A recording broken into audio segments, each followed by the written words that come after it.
बिस्मिल्लाहिर्रहमानिर्रहीम अस्सलाम वालेकुम वरहमतुल्लाहि वबरकातुहू बच्चों। तो अब हमारा रिवीजन स्टार्ट हो रहा है, तो हम लोग थोड़ा सा स्पीड में चलेंगे। ठीक है, अगर डीप में पढ़ना हो तो वो तो ड्राइव पे लेक्चर्स जो है वो अवेलेबल हैं अकाउंट रिसीवेबल के। तो हम लोगों ने जो आज हमने जो चैप्टर लिया है दैट इज अकाउंट रिसीवेबल। इसको हम लोगों ने जो है वो डिस्कस करना है, अकाउंट रिसीवेबल क्या होता है। आज की क्लास में हम थोड़ी सी इसकी थ्योरी डिस्कस कर लेंगे और फिर उसके बाद जो है और उसके बाद जो है हम लोग इसके कुछ क्वेश्चंस जो है वो किस किस तरह से आते हैं। दो से तीन तीन क्वेश्चंस मैं कोशिश करूंगा करवाऊं आप लोगों को आगे की क्लासेस में, ताकि हमारा जो है वो कंप्लीट हो जाए अकाउंट रिसीवेबल। ठीक है, देखो बेटा, अकाउंट रिसीवेबल बेसिकली क्या है कि अकाउंट रिसीवेबल बेसिकली आपकी बैड डेट्स की कैलकुलेशंस है कि आप बैड डेट्स को किस तरीके से कैलकुलेट करते हो। जो बैड डेट्स में यानी कि जो पैसा आपका डूब गया है, जो आपका पैसा आपने अपने कस्टमर से लेना था वो पैसा अब आपको नहीं मिल रहा, that is called your bad debts. ठीक है, अब उन बैड डेट्स की कैलकुलेशंस कंपनी किस तरीके से करती है। हर कंपनी जो है वो बैड डेट्स की कैलकुलेशंस कर रही होती है। मैं भी जब यहाँ पर आप लोगों को पढ़ा रहा होता हूँ तो मेरे माइंड में एक बैड डेट्स का रेट होता है कि भाई इतना परसेंट जो है वो मुझे फीस नहीं मिलेगी। ऑब्वियस सी बात है, हर जगह जो है वो अच्छे बुरे इंसान होते हैं। तो जब आप काम कर रहे होते हैं तो आपके बैड डेट्स होते हैं। ठीक है, तो ये एक बिजनेस का पार्ट है। जो भी आपका रिसीवेबल है उसमें आपके बैड डेट्स लाजमी होंगे। ऐसा नहीं हो सकता कि आपके बैड डेट्स जो है वो ना हो। और अगर बैड डेट्स नहीं होंगे तो उसका मतलब ये है कि आपके कस्टमर्स आपसे नाराज हो जाएंगे। आप जब बहुत ज्यादा किसी कस्टमर से डिमांड करेंगे और वो आपको आपके पैसे तो दे देगा, लेकिन नेक्स्ट नेक्स्ट टाइम जो है वो आपको आपके साथ जो है वो बिजनेस नहीं करेगा। तो बैड डेट्स जो है वो is a part of a business. ठीक है, बैड डेट्स होते हैं, हर कंपनी को पता होता है, तो कंपनी ने पहले से ही एस्टिमेट कर रखा होता है कि भैया हमारे इतने परसेंट जो है वो बैड डेट्स होंगे।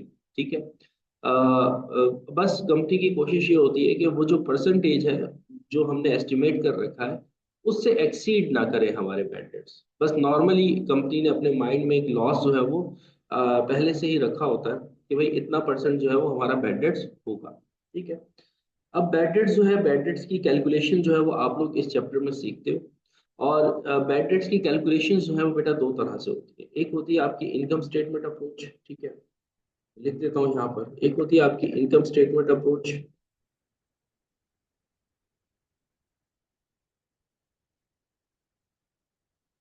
और दूसरी होती है बैलेंस शीट अप्रोच।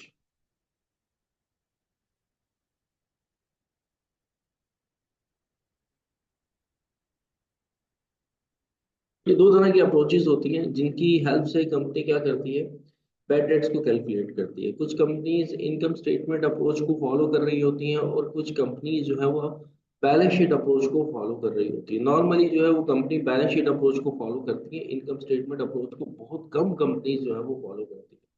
ठीक है, यानी कि बैड डेट्स को कैलकुलेट करने के लिए आपके पास जो है वो दो अप्रोचेस हैं, दो मेथड्स हैं। एक है इनकम स्टेटमेंट अप्रोच और एक है बैलेंस शीट अप्रोच। ठीक है, अब इनकम स्टेटमेंट अप्रोच और बैलेंस शीट अप्रोच में दोनों में डिफरेंस क्या है ये देख लो। इनकम स्टेटमेंट जो अप्रोच है, इनकम स्टेटमेंट का एक एलिमेंट है जो कि है सेल्स। ठीक है, जो आपकी क्रेडिट सेल्स होती है,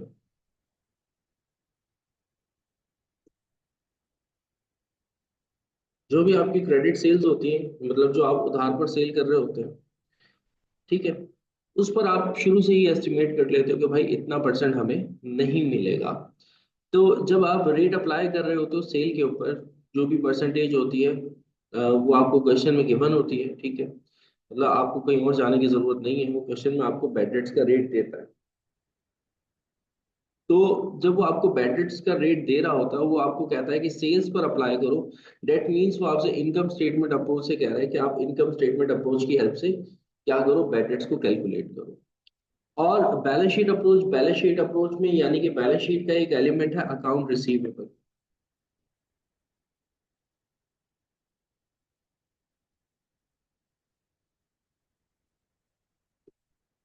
ठीक है, अब जब अकाउंट रिसीवेबल के ऊपर कंपनी एस्टिमेट कर रही होती है, देखो कान इस तरीके से पकड़ो या उस तरीके से पकड़ो, बात एक ही है। बस थोड़ा सा डिफरेंस ये होता है कि जो आपकी सेल्स होती है ना बेटा, वो हर साल क्लोज हो जाती है। सेल्स आपका एक रेवेन्यू है। ठीक है, और रेवेन्यू जो है वो इनकम स्टेटमेंट के अंदर हर साल जो है वो क्या हो जाता है, क्लोज हो जाता है। रेवेन्यू और एक्सपेंसेस आपके साथ आगे नहीं चलते। आप रेवेन्यू एक्सपेंसेस को इनकम स्टेटमेंट में लेके जाते हो और प्रॉफिट और लॉस कैलकुलेट करके आप उसको कैपिटल में क्या कर देते हो, क्लोज कर देते हो। यानी कि रेवेन्यू एक्सपेंस जो है वो एक टाइम पीरियड तक आपके साथ होते हैं और उसके बाद वो क्या हो जाते हैं, खत्म हो जाते हैं। वो कन्वर्ट हो जाते हैं प्रॉफिट और लॉस के अंदर। और अकाउंट रिसीवेबल क्या है, आपका एक एसेट है जो कि लॉन्ग टर्म चलता है आपके साथ, यानी कि आपके बैलेंस शीट के अंदर जाकर शो होता है। और हर साल जब आप बैलेंस शीट बनाते हो तो जितना भी आपका रिसीवेबल होता है उसको आप अपने शो करते हो बैलेंस शीट के अंदर। तो जब बैलेंस शीट के अंदर उसके अंदर शो कर रहे होते हो तो फिर आप वहां पर ये कहते हो कि भाई ये हमारा रिसीवेबल है और इस रिसीवेबल में से इतना परसेंट हमें नहीं मिलेगा। तो अब जो रेट अप्लाई हो रहा है बैड डेट्स का, वो रेट अप्लाई हो रहा है अकाउंट रिसीवेबल के। तो अप्रोच हमारे पास कौन सी हो जाएगी, बैलेंस शीट अप्रोच हो जाएगी। ठीक है। तो दो तरह की अप्रोचेस है, एक है इनकम स्टेटमेंट अप्रोच, यानी कि आप सेल्स के ऊपर रेट अप्लाई करते हो लेकिन sales must be on credit. ठीक है, सेल्स आपकी क्रेडिट पे होनी चाहिए, सेल्स कैश पर नहीं होनी चाहिए। कैश पे तो बेनिफिट्स नहीं हो सकता ना, वो तो पैसा आपको मिल गया। ठीक है। तो sales must be on a credit, sales आपकी जो है वो क्रेडिट पे होनी चाहिए। और बैलेंस शीट अप्रोच में क्या होता है कि जो आपका रिसीवेबल होता है ईयर एंड पे, जो साल के एंड में आपका रिसीवेबल निकलता है आपके पास के, आप देखते हो कि क्योंकि ईयर एंड बैलेंसेस ही आप अपनी बैलेंस शीट के अंदर शो कर रहे होते हो, यानी कि एंडिंग बैलेंसेस को शो कर रहे होते हो। तो जो आपका ईयर एंड पे रिसीवेबल होता है उसके ऊपर फिर आप जो है वो अपने बैड डेट्स का रेट जो है वो एस्टिमेट करके अप्लाई करते हो। तो दोनों अप्रोचेस जो है वो यूज हो रही होती है, आपके पेपर पॉइंट ऑफ व्यू से दोनों इंपॉर्टेंट है। तो इनकम स्टेटमेंट अप्रोच बस याद रखिएगा, सेल के ऊपर रेट अप्लाई होगा, और बैलेंस शीट अप्रोच यानी कि रिसीवेबल के ऊपर क्या होगा, रेट अप्लाई होगा। ठीक है। दोनों की हेल्प से आएगा क्या, हमारे पास बैड डेट्स आएंगे। इनकम स्टेटमेंट अप्रोच यूज करेंगे तब भी हमारे पास बैड डेट्स आएंगे, बैलेंस शीट अप्रोच यूज करेंगे तब भी हमारे पास क्या होगा, बैड डेट्स आएंगे। अच्छा, एक तो ये चीज होगी। दूसरा, इस चैप्टर के अंदर जो मोस्ट इम्पॉर्टेंट रोल प्ले कर रही होती है वो बेटा प्ले कर रहा होता है,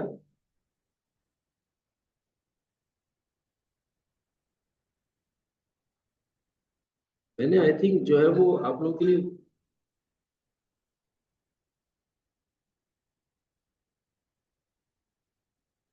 जी बेटा बिल्कुल, यहाँ एंट्रीज।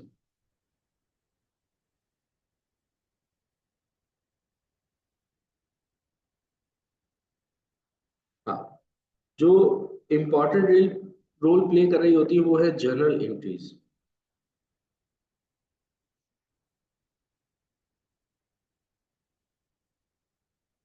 ठीक है। जर्नल एंट्रीज जो है वो आप लोगों को आनी चाहिए कि जर्नल एंट्रीज क्या होती है। ठीक है। ये आपके हर क्वेश्चन के अंदर आप लोगों को पता होनी चाहिए कि जर्नल एंट्रीज क्या होती है। अब जर्नल एंट्रीज कौन कौन सी होती है, मैं ना क्या करूंगा अभी, सिर्फ और सिर्फ उसको टाइप नहीं करूंगा, बस एंट्री का नाम लिखकर बता दूंगा कि इस एंट्री की, इस ट्रांजेक्शन की एंट्री ये बनती है, आप लोग अपने पास उसको रिकॉर्ड कर लीजिए। ठीक है। जैसे कि आपके पास पहली ट्रांजेक्शन आ रही है सेल्स की, सेल्स ऑन क्रेडिट। जब भी आप उधार पर सेल करते हो तो जो उसकी एंट्री बनती है वो क्या बनती है, अकाउंट रिसीवेबल डेबिट, और सेल्स क्या हो जाती है, क्रेडिट। ठीक है, लिख भी देता हूँ चलो को बाद में, account receivable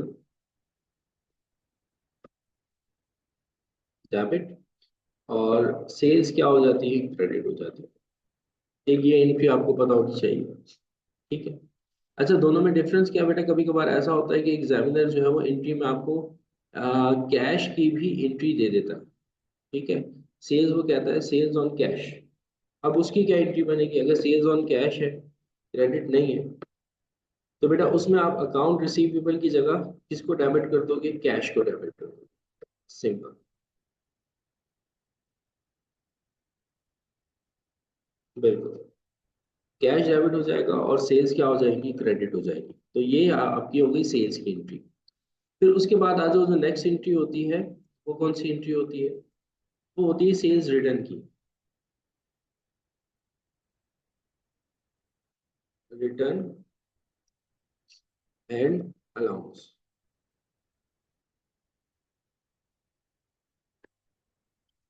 sales return and allowance क्या होता है कि जो आपने सेल की थी, अच्छा सेल्स रिटर्न एंड अलाउंस जो है ना वो उधार पे ही आता है, कैश पे नहीं आता। यानी कि जिस कस्टमर को आपने उधार पर सेल की है ना, अब वो कस्टमर आपको आपका माल वापस कर रहा है, तो उसकी एंट्री में आप क्या करते हो कि सेल्स रिटर्न को डेबिट कर देते हो, ठीक है, और अकाउंट रिसीवेबल को आप क्या कर देते हो, क्रेडिट कर देते हो।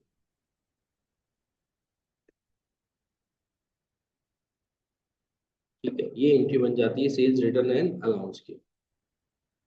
बिल्कुल, बिल्कुल दुर्देश हमारा, आपने सही बताई है। यहाँ आपने भी बिल्कुल सही बताई है एंट्री। ठीक है, तो ये हमारे पास हो गई सेल्स रिटर्न की। ठीक है, अच्छा है, रिव्यू हो रहा है आप लोगों का। फिर उसके बाद आ जाता है सेल्स डिस्काउंट। ठीक है, अगर सेल्स डिस्काउंट आ जाए तो उसकी एंट्री क्या बनती है, ये देख लेते हैं कि आप अपने कस्टमर को क्या दे रहे हो, डिस्काउंट दे रहे हो। तो जब भी आप अपने कस्टमर्स को बच्चों डिस्काउंट देते हो तो उसमें आप क्या करते हो कि सेल्स डिस्काउंट को डेबिट कर देते हो और अकाउंट रिसीवेबल को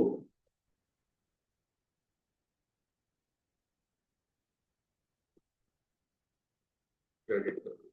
ठीक है, ये आपकी आ गई सेल्स डिस्काउंट की। बिल्कुल, सेल्स डिस्काउंट डेबिट और अकाउंट रिसीवेबल क्रेडिट। अच्छा, इसके अंदर और कौन सी एंट्रीज बनती हैं, देखो आज मैं एंट्रीज बता देता हूँ आप लोगों को, ठीक है, ताकि फिर ये याद कर लेना। काफी बच्चों को तो याद है, जिन बच्चों को याद नहीं है ना, वो एंट्रीज लाजमी इसको याद कर लें। सेल्स डिस्काउंट के बाद आ गया कैश कलेक्शन। देखो, जब आप उधार पर अपने कस्टमर्स को सेल कर रहे होते हो ना, ऑब्वियस सी बात है, फिर आप अपने कस्टमर से कैश भी कलेक्ट करोगे।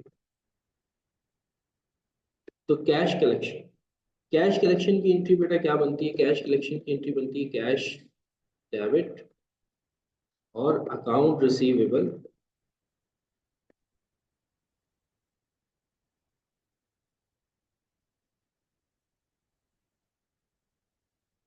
ये आपकी होगी कैश कलेक्शन की। बिल्कुल, बिल्कुल, बिल्कुल सही। ठीक है, ठीक है, तो ये आपकी एंट्री हो गई कैश कलेक्शन की। माशाल्लाह से सारे बच्चों को एंट्रीज याद है। अब आ जाओ नेक्स्ट एंट्री की तरफ, कैश कलेक्शन के बाद आ रहा है नेक्स्ट। लेट सपोज आप अपने कस्टमर्स की, एक कस्टमर था, ठीक है, और उसने, आपको पता लग गया कि आपने उससे पैसे लेने थे, आप उससे मांगने के लिए गए, भाई पैसे दे दो। तो उसने आपको क्या बोला, उसने आपको बोला भाई मैं पैसे नहीं दे सकता, उसने कन्फर्म मना कर दिया आपको, तो इसको आप कहते हो return of. Return of receivable. आप क्या करते हो, अपने पास रिसीवेबल को राइट ऑफ कर देते हो, रिटर्न ऑफ कर देते हो, यानी कि खत्म कर देते हो। इसका मतलब ये होता है कि अब आपको मिलने की उम्मीद नहीं रही है। ठीक है, जैसे सपोज करो कि मैं जो है वो किसी अपने स्टूडेंट से जो है वो फीस मुझे उससे लेनी थी, ठीक है, अब मैं उसको टेक्स्ट कर रहा हूँ कि बेटा आपकी फीस नहीं आई इस महीने। अब वो मेरे मैसेज को सीन ही नहीं कर रहा, ठीक है, और कोई रिप्लाई नहीं दे रहा मेरे मैसेजेस का। इट मीन्स क्या है कि भाई रिटर्न ऑफ हो गया यहाँ पर, यानी कि पैसे मिलने की उम्मीद नहीं है। तो जब ऐसी सिचुएशन आ जाए बेटा, तो फिर आप क्या एंट्री बनाते हो, अलाउंस फॉर बैड डेट्स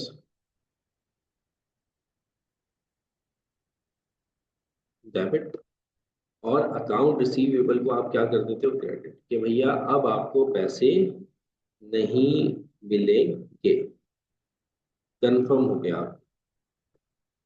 ठीक है,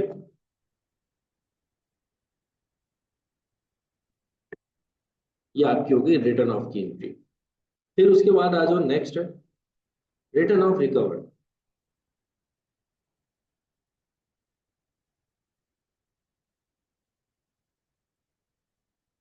रिटर्न ऑफ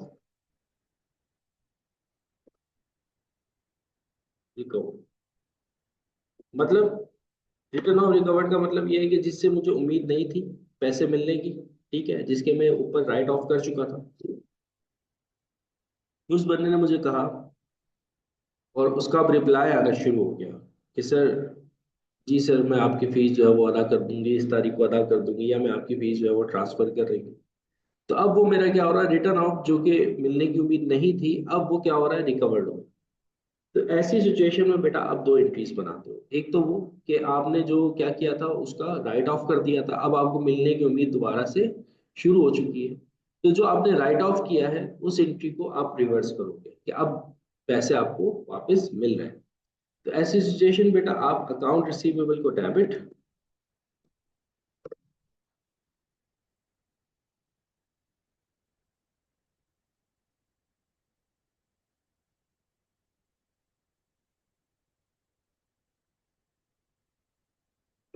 डेबिट और allowance for bad debts credit. ठीक है, एक आप ये एंट्री बना दोगे। ठीक है, आपने पिछली एंट्री को क्या किया है, रिवर्स किया है कि आपने जो अलाउंस को डेबिट किया था वापस क्रेडिट किया, और जो अकाउंट रिसीवेबल को क्रेडिट किया था वापस डेबिट कर दिया कि भैया अब आपको मिलेंगे। और जैसे ही आपको वो पैसे मिल जाते हैं तो आप कैश कलेक्शन की एंट्री बना देते हो,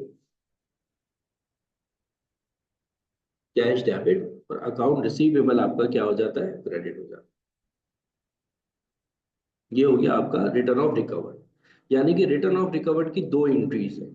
पहली एंट्री कि अपना पिछला जो रिटर्न ऑफ होता है उसको रिवर्स करते हो, और दूसरी एंट्री आप नॉर्मल कैश कलेक्शन की एंट्री बना देते हो। अच्छा, कुछ केसेस में ऐसा होता है कि कभी कभार ऐसा होता है कि credit balance in customer account भी आ जाता है।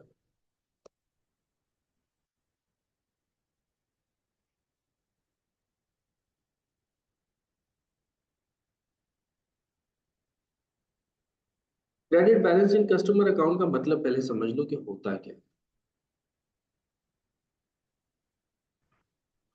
Credit balance in customer account, देखो कस्टमर अकाउंट कहते हैं हम अकाउंट रिसीवेबल के लेजर को।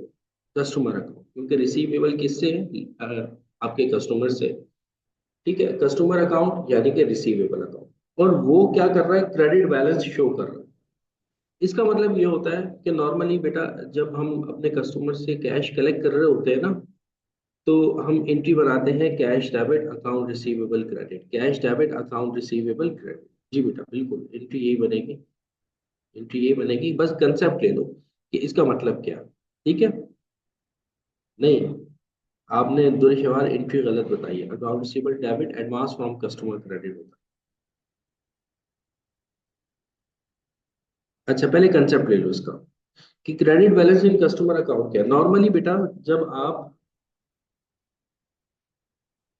कैश कलेक्ट करते हो ना अपने कस्टमर से, तो आप एंट्री ये बनाते हो cash debit account receivable credit. ठीक है, आप मैंने जो है वो सपोज करो नेहा से अपनी फीस जो है वो कलेक्ट करनी थी, नेहा से पैसे लिए, मैंने कैश डेबिट किया, अकाउंट रिसीवेबल क्रेडिट कर दिया। तो मुजना से मैंने पैसे लेने थे, मैंने कैश डेबिट किया और अकाउंट रिसीवेबल को क्या कर दिया, क्रेडिट। अच्छा, मोहसिन से पास किया और मोहसिन से मैं पैसे लेने लगा। मोहसिन ने बोला सर आप बहुत अच्छा पढ़ाते हैं, ठीक है, दिसंबर चल रहा है, ये आप जनवरी की भी फीस मुझसे ले लें। ठीक है, तो उसने मुझे क्या किया, एडवांस में पेमेंट कर दी। अब मैं क्या कर रहा हूँ, नॉर्मल एक एंट्री बनाता हुआ आ रहा हूँ, cash debit account receivable credit, cash debit account receivable credit. लेकिन यहाँ पर सिनेरियो क्या हो चुका है, चेंज हो चुका है।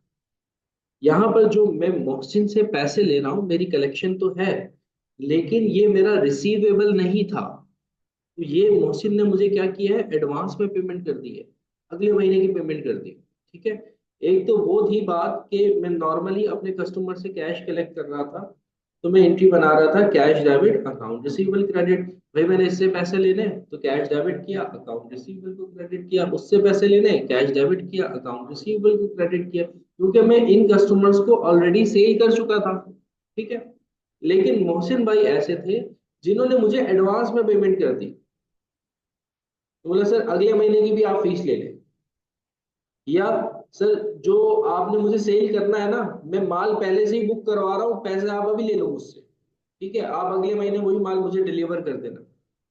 होता है कभी कभार आपके प्रोडक्ट की डिमांड इतनी ज्यादा होती है, तो वहां पर तो बात ही रिसीवेबल की नहीं होती, वहां पे तो बात ही एडवांस की हो रही होती है कि आपका प्रोडक्ट इतना अच्छा होता है जहां पर आपको आपके कस्टमर से एडवांस में पेमेंट कर रहे हो कि भाई ये लो मुझे मार्केट से ला देना, ये पैसे ले लो मुझे मार्केट से ला देना।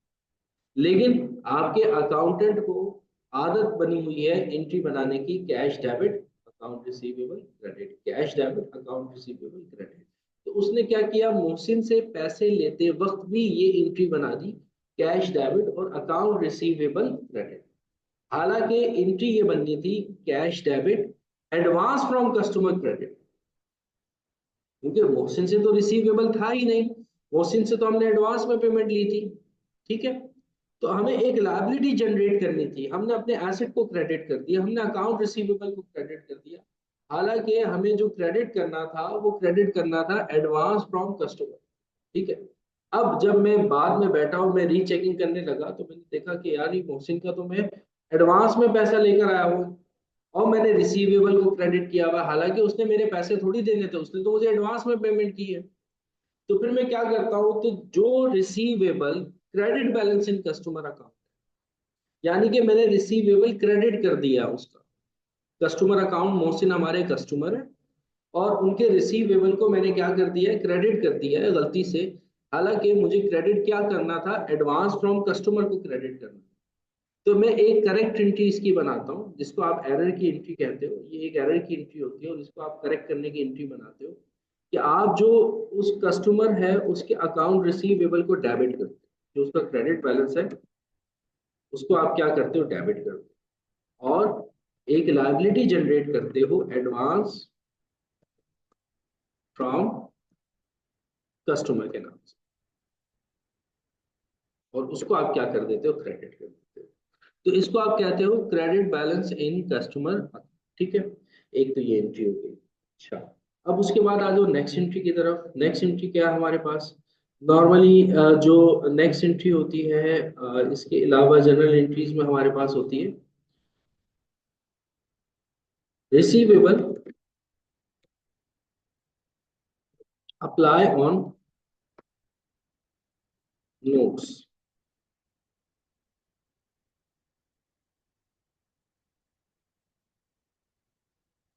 रिसीवेबल अप्लाई ऑन नोट्स क्या होता है बेटा, रिसीवेबल अप्लाई ऑन नोट्स का मतलब ये होता है कि एक कस्टमर था जो आपको बहुत ज्यादा परेशान करता था, हमेशा जब भी पैसे लेने की बारी आती थी वो बोलता था भाई सेल 1 लाख की होती थी, वो बोलता था नहीं सेल तो 90,000 की हुई है, सेल तो 80,000 की हुई है। जब रिसीवेबल की बात हो रही होती है ना, तो वो कोई एक रिटर्न एग्रीमेंट नहीं होता, बस आप सेल कर देते हो नॉर्मल, आप अपने पास एक एंट्री बना लेते हो। आपने बोला कि भैया ये कस्टमर ऐसा है जो कि हमेशा हर दफा हमें क्या करता है, बहुत ज्यादा परेशान करता है, तंग करता है। तो क्या होता है कि अब आप इससे लिखवा लेते हो, एक स्टाम्प पेपर पे एक एग्रीमेंट कर लेते हो, भाई तुम लिखो और मुझे बताओ कि मेरे पैसे तुम मुझे कब दोगे। वो मुझे तारीख लिखकर एक एग्रीमेंट जो है वो हम दोनों के दरमियान क्या हो जाता है, साइन हो जाता है। Now the that receivable is convert into note receivable. ठीक है, पहले वो हमारा रिसीवेबल था, खाली खाली मुझे उससे पैसे लेने थे। अब वो रिसीवेबल हमारा कन्वर्ट हो चुका है नोट रिसीवेबल में, एक रिटर्न एग्रीमेंट बन चुका है। तो अब मैं क्या करता हूँ बेटा, उस नोट रिसीवेबल को डेबिट करता हूँ, रिसीवेबल डेबिट, और अकाउंट रिसीवेबल को खत्म कर देता हूँ, क्योंकि अब मुझे अकाउंट रिसीवेबल से बात नहीं बन रही, अब नोट रिसीवेबल से बात बन रही। बिल्कुल, बिल्कुल आप लोगों ने सही बताया।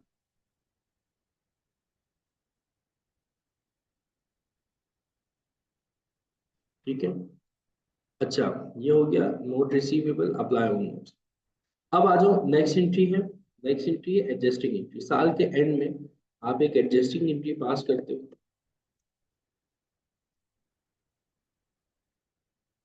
वो तो हर बच्चे को पता है, एडजस्टिंग एंट्री हम लोग बचपन से पढ़ते हुए आ रहे हैं बैड डेट्स की। वो एंट्री होती है आपकी bad debt expense debit,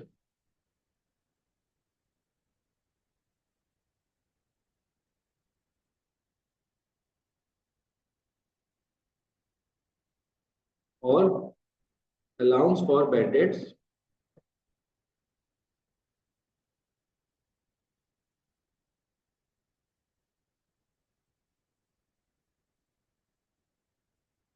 credit. ये आपकी एडजस्टिंग एंट्री होती है। ठीक है, अच्छा कभी कभार ऐसा होता है कि वो नॉर्मली आपको ना बैलेंस शीट अप्रोच में नजर आए, अच्छा, इसकी एक क्लोजिंग एंट्री भी होती है, ठीक है, क्लोजिंग एंट्री भी लिख लो अपने पास।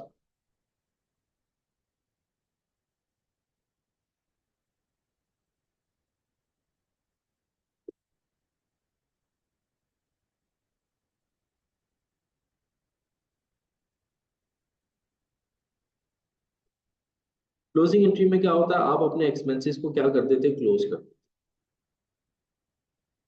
इनकम समरी डेबिट और बैड डेट एक्सपेंस क्रेडिट।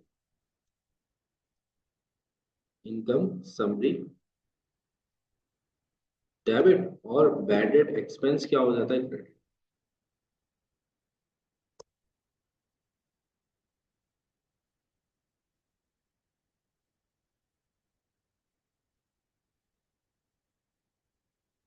ठीक है। अच्छा, ये आपकी क्या होती है, क्लोजिंग, जितने से आपने बैड डेट्स रिकॉर्ड किया होता है। अब बैड डेट्स कैसे आते हैं, बैड डेट्स आते हैं इन दो अप्रोचेस से, इनकम स्टेटमेंट अप्रोच से या फिर बैलेंस शीट अप्रोच से। इनकम स्टेटमेंट अप्रोच में क्या होता है, रेट सेल के ऊपर अप्लाई होता है, और बैलेंस शीट अप्रोच में क्या होता है, रेट रिसीवेबल के ऊपर अप्लाई होता है। तो जो भी हमारे पास बैड डेट्स की कैलकुलेशन करते वक्त हमारे पास जो अमाउंट आता है, उससे हम साल के एंड में एंट्री बना रहे होते हैं, बैड डेट एक्सपेंस डेबिट और allowance for bad debts credit. अच्छा, कभी कभार ना हमारे पास एक एडजस्टिंग एंट्री ये भी बन जाती है, और वो याद रखिएगा कब बनती है, जब हम बैलेंस शीट अप्रोच यूज कर रहे होते हैं ना, तो पॉसिबिलिटीज ये इस एंट्री की भी होती है, और पॉसिबिलिटी जो है वो एक और एंट्री की भी होती है, वो एंट्री होती है allowance for bad dates debit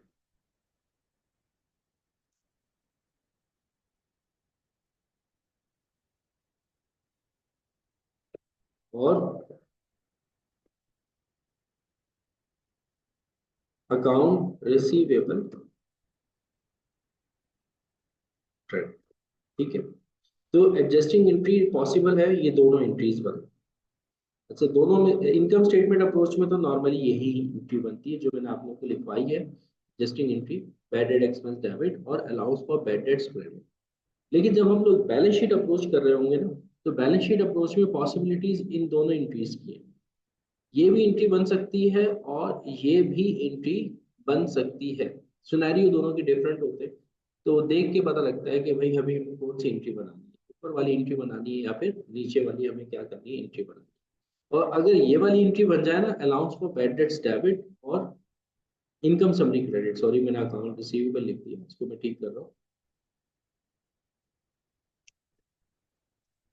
income summary credit. ठीक है। तो जब ये वाली एंट्री बनती है ना बच्चों, in bad allowance for bad dates debit और इनकम समरी क्रेडिट, तो फिर आपकी क्लोजिंग एंट्री नहीं बनती, ये इट सेल्फ खुद क्लोजिंग एंट्री है। ठीक है, तो एक बात याद रखिएगा ये, कि अगर आप ये एंट्री बना रहे हो, और ये कब एंट्री बनेगी, जब आप बैलेंस शीट अप्रोच यूज कर रहे होगे ना, तो आप या तो ये वाली एंट्री बना रहे होगे और या तो ये वाली एंट्री बना रहे होगे, वो सिचुएशंस पे डिपेंड करता है, वो हम सिचुएशंस डिस्कस करेंगे ना, तो खुद ब खुद क्लियर होगा। तो अगर तो आप ये वाली एंट्री बना रहे हो, तो उसके बाद आपको क्लोजिंग ये वाली बनानी है। लेकिन अगर आप ये वाली बना रहे हो ना, तो ऑलरेडी आपका अलाउंस फॉर बैड डेट्स जो है वो इनकम समरी में क्या हो चुका है, क्लोज हो चुका है, तो क्लोजिंग एंट्री फिर बनाने की जरूरत नहीं है। ठीक है। तो ये बेटा इसकी एंट्रीज है। अब नेक्स्ट क्लास में हम लोग क्या करेंगे, इसके डिफरेंट क्वेश्चंस करेंगे। ये हमने क्या कर लिया, सारी एंट्रीज कर ली, और मैंने आपको थोड़ा सा कंसेप्ट दे दिया अप्रोचेस का। तो अब नेक्स्ट क्लास में हम बकायदा तौर पे इसके जो जो इस साल से रिलेवेंट इंपॉर्टेंट क्वेश्चंस है ना, वो करेंगे। नेक्स्ट क्लास तक बस आप लोगों ने ये काम कर लेना है, इन जनरल एंट्रीज को अपने पास अच्छे से याद कर लेना है, और दूसरा इनकम स्टेटमेंट अप्रोच और बैलेंस शीट अप्रोच का कंसेप्ट क्लियर रखना है, कि भाई इनकम स्टेटमेंट अप्रोच में सेल के ऊपर रेट अप्लाई होगा, और बैलेंस शीट अप्रोच में रिसीवेबल के ऊपर रेट अप्लाई होगा। ठीक है। तो अब के लिए इतना काफी है। ठीक है। बिस्मिल्लाहिर्रहमानिर्रहीम, अस्सलाम वालेकुम वरहमतुल्लाहि वबरकातुहू। बच्चों, लास्ट क्लास में हम लोगों ने रिसीवेबल का रिवीजन स्टार्ट किया था, और उस क्लास के अंदर हम लोगों ने ये देखा था कि इनकम स्टेटमेंट अप्रोच किसे कहते हैं, बैलेंस शीट अप्रोच किसे कहते हैं। तो उसके बाद हमने जनरल एंट्रीज जो है वो कुछ आप लोगों को बनाकर दिखाई थी, कि नॉर्मली जनरल एंट्रीज जो है वो चीज़ों की क्या होती है। ठीक है। अच्छा, अब प्रैक्टिकली हम एक क्वेश्चन जो है वो अपने पास से ही ले लेते हैं, और आज हम कोशिश करते हैं कि इनकम स्टेटमेंट अप्रोच को कंप्लीटली जो है वो पढ़ लें। इनकम स्टेटमेंट अप्रोच के किस तरीके से इनकम स्टेटमेंट अप्रोच में कैलकुलेशंस होती है, देखो। पहली बात तो ये है कि देख लो बेटा, रिक्वायरमेंट्स नॉर्मली वो आपसे क्या क्या पूछ सकता है। ठीक है, अंडर दी बोथ अप्रोचेस। दोनों अप्रोचेस से वो रिक्वायरमेंट उसकी सिमिलर होती है। वो क्या रिक्वायरमेंट होती है? एक रिक्वायरमेंट होती है कि जर्नल एंट्रीज बनाओ।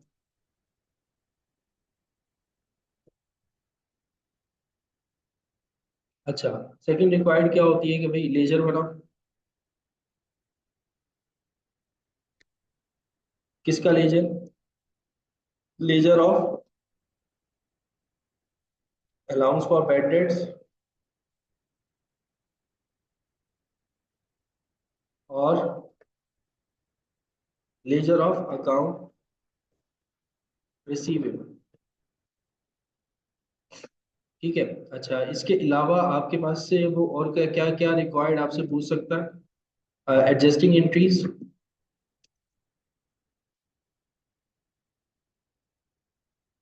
अच्छा, इसके अलावा closing entries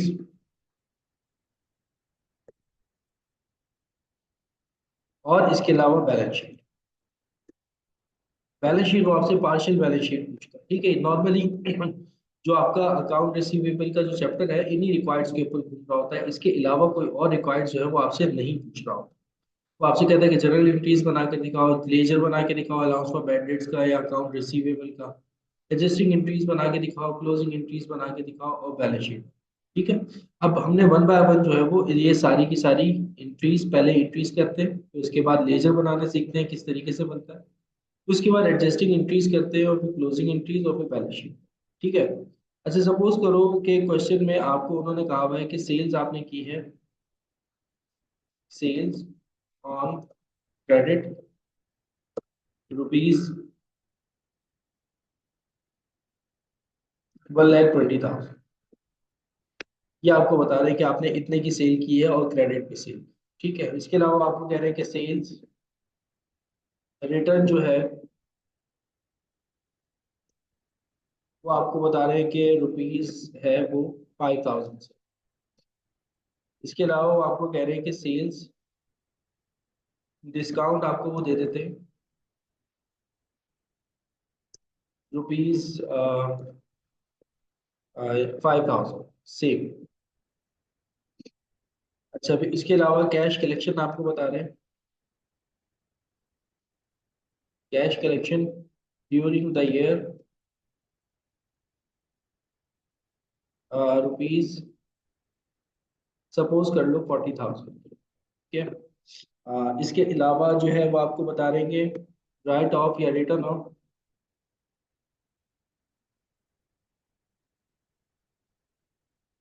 customer account rupees 1,000। ठीक है। इसके अलावा वो कह रहे हैं कि रिटर्न ऑफ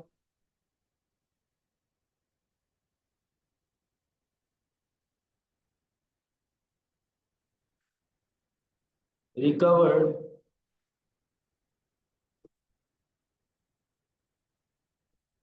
रुपीज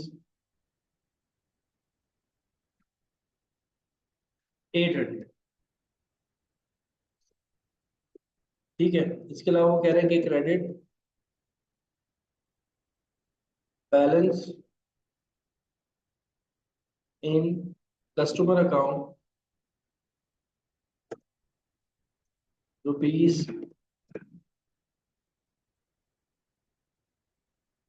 800। ठीक है। ये सारी इसने एंट्रीज दे दी है। फिर उसके बाद कह रहे हैं कि company estimate bad debts on 2% of net credit से। ठीक है। ये कंपनी क्या कर रही है? एस्टिमेट कर रही है। ये आपके पास एक क्वेश्चन है। और सपोज कर लो कि हमें इन्होंने ओपनिंग बैलेंस भी दिया हुआ है।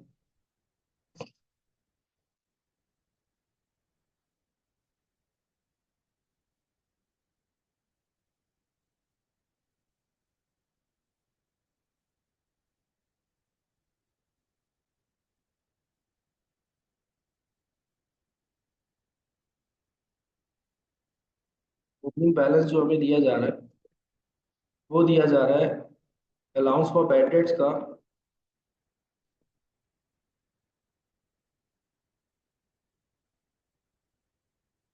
1000। और ओपनिंग बैलेंस जो है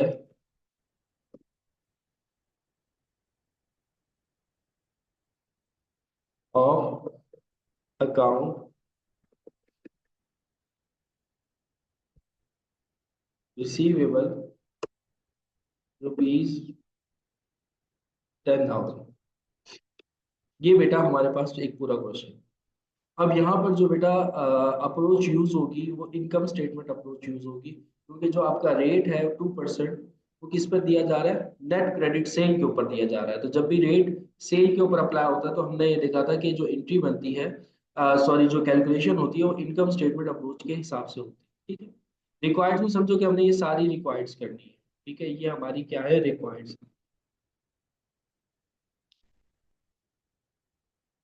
ठीक है, और ये हमारे पास एक एग्जाम्पल दिए क्वेश्चन। अब इसको हम क्या करते हैं, सॉल्व करते हैं।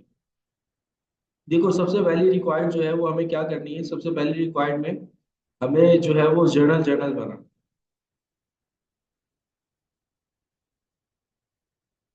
तो जर्नल जर्नल के लिए ये जितनी भी इंट्रीज हैं सारी की सारी जर्नल जर्नल में ही रिकॉर्ड होंगी। देखो, ये जो ओपनिंग बैलेंसेस है इनको आप कहीं रिकॉर्ड नहीं करोगे, डायरेक्ट आप रिकॉर्ड करोगे सेल से, सेल्स रिटर्न से, सेल डिस्काउंट से, कैश कलेक्शन से, रिटर्न ऑफ से, रिटर्न ऑफ रिकवर्ड से, और credit balance in customer account, इनकी इंट्रीज बनेगी यहाँ से लेकर के यहाँ तक। नीचे तो रेट दिया हुआ है। जो ओपनिंग बैलेंसेस होते हैं उनको आप रिकॉर्ड नहीं करते। तो सबसे पहले आपको बता रहे हैं कि सेल्स ऑन क्रेडिट जो है वो कितने से, 1,20,000। तो जब भी आप सेल करते हो और ऑन क्रेडिट सेल करते हो तो उसकी मैंने आप लोगों को एंट्री बताई थी। सेल्स ऑन क्रेडिट में आप एंट्री बनाते हो अकाउंट रिसीवेबल डेबिट, और आपकी सेल्स क्या हो जाती है, क्रेडिट। तो मैं यही एंट्री बनाऊंगा यहाँ पर, अकाउंट रिसीवेबल डेबिट, और मैंने सेल्स को क्या कर दिया, क्रेडिट।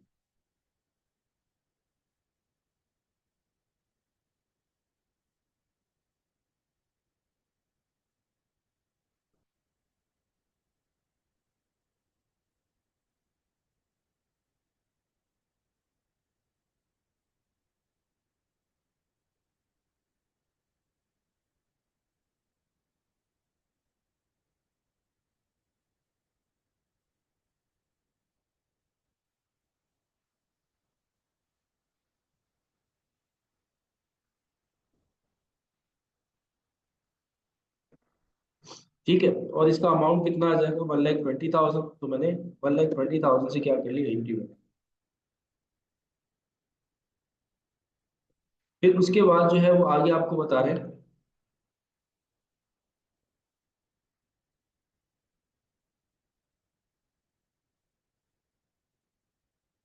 ठीक है बेटा, ठीक है। दुरुस्त शवार, मैंने आपका मैसेज पढ़ लिया। नेहा, वालेकुम अस्सलाम। देखो, अगर टाइम मिला तो रिकॉर्डेड देख लेना, लेकिन अब क्योंकि एंड चल रहा है ना, एंड की क्लासेस में कोशिश करना छुट्टी ना करना। ठीक है, रिकॉर्डेड देख लेना। अगर लाइव ना भी ले सको तो रिकॉर्ड ले लेना। अच्छा, फिर उसके बाद है sales return and allowance. Sales return and allowance की क्या एंट्री बनती है, ये भी आप लोगों को लिखवाई थी। सेल्स रिटर्न अलाउंस की एंट्री बनती है sales return and allowance debit और अकाउंट रिसीवेबल क्रेडिट। तो ये मैंने अपनी दूसरी एंट्री बनाई।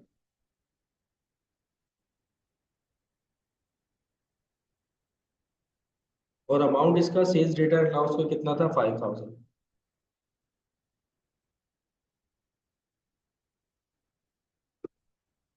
अच्छा, फिर उसके बाद जो है नेक्स्ट है सेल डिस्काउंट। तो सेल डिस्काउंट की एंट्री क्या बनती है, सेल्स डिस्काउंट डेबिट और अकाउंट रिसीवेबल क्रेडिट।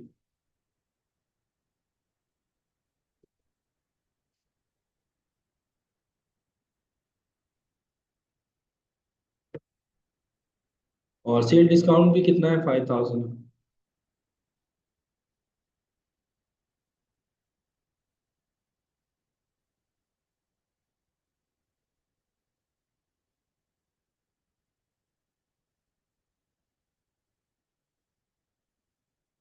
फिर उसके बाद जो नेक्स्ट है वो है cash collection during the year, ₹40,000। हमने कैश कलेक्शन की है तो इसकी कैश कलेक्शन की एंट्री बेटा क्या बनती है, कैश डेबिट और अकाउंट रिसीवेबल क्रेडिट।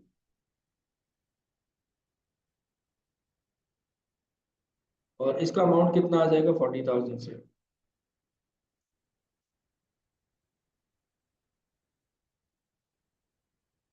ये हमारे पास कैश कलेक्शन की एंट्री आ गई। Return of customer account, return of की एंट्री आप लोगों को लिखवाई होगी। Return of receivable, allowance for bad debt debit और अकाउंट रिसीवेबल क्रेडिट।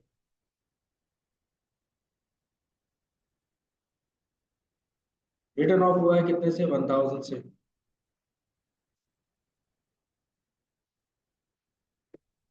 फिर उसके बाद है रिटर्न ऑफ रिकवर्ड, 800 से रिटर्न ऑफ रिकवर्ड हो रहा है। रिटर्न ऑफ रिकवर्ड की आप लोगों को लिखवाई थी दो एंट्रीज रिटर्न ऑफ रिकवर्ड की, कि पहले आप अकाउंट रिसीवेबल डेबिट करते हो, allowance for bad debts credit करते हो, और फिर कैश डेबिट करते हो और अकाउंट रिसीवेबल को क्या करते हो, क्रेडिट।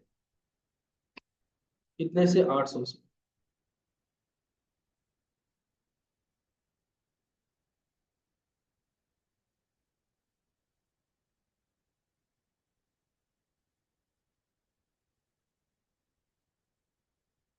फिर उसके बाद जो है नेक्स्ट है हमारे पास credit balance in customer account. इसके ऊपर भी हमने बात की थी कि credit balance in customer account आए तो इसकी एंट्री क्या बनती है, अकाउंट रिसीवेबल डेबिट और एडवांस फ्रॉम कस्टमर क्या हो जाता है, क्रेडिट। और वो कितना है, 800 से।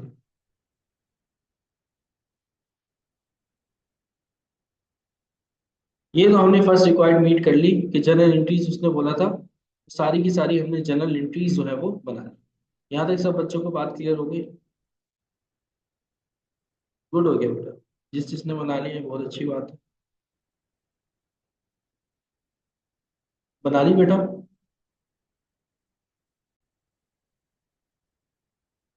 समझ में आ गया, ठीक है। अच्छा अब आ जाओ नेक्स्ट रिक्वायर्ड की तरफ। जनरल लेजर आपसे क्या, किसका, अलाउंस फॉर बैड डेट्स का और अकाउंट रिसीव।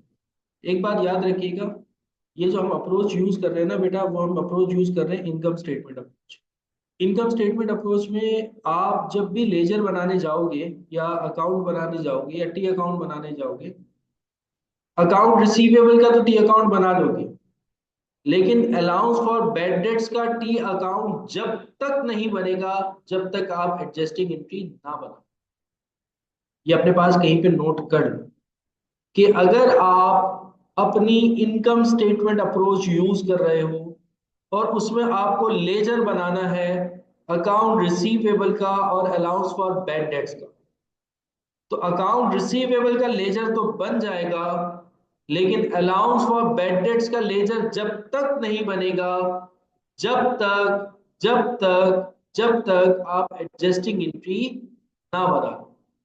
तो देखो बेटा, अलाउंस फॉर बैड डेट्स का जो लेजर है वो एडजस्टिंग एंट्री के बाद क्यों बन रहा है, उसका रीजन ये है क्योंकि हमारे पास जो एडजस्टिंग एंट्री होती है उसमें बैड डेट एक्सपेंस डेबिट होता है और अलाउंस फॉर बैड डेट्स क्या होता है, क्रेडिट होता है। अब इसका मतलब allowance for bad debts credit हो रहा है, तो इसका इम्पैक्ट भी अलाउंस फॉर बैड डेट्स के लेजर में आएगा। और ये तब आएगा जब आप एडजस्टिंग एंट्री बनाओगे।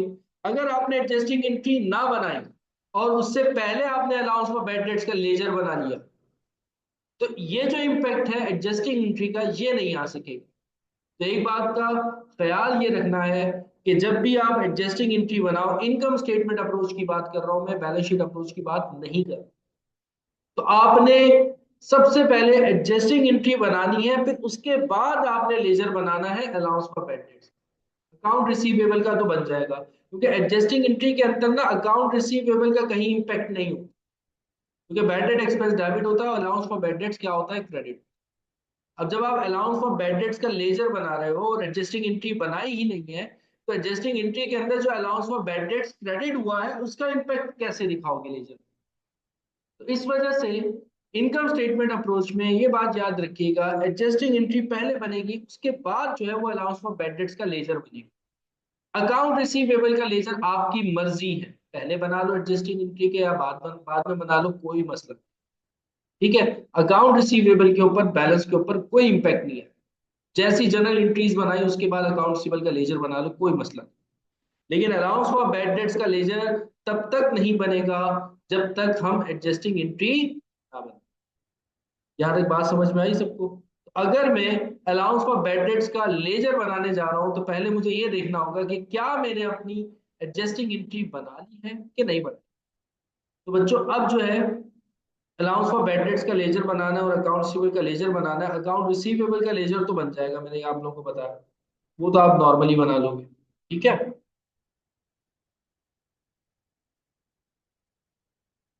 अकाउंट रिसीवेबल का लेजर तो वो तो आप लोग वैसे ही बना लोगे, मैं आप लोगों के सामने अभी बना दूंगा अकाउंट रिसीवेबल का।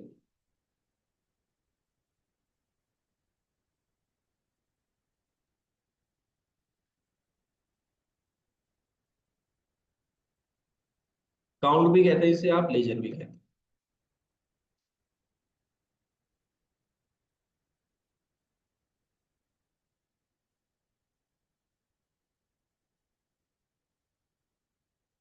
ठीक है,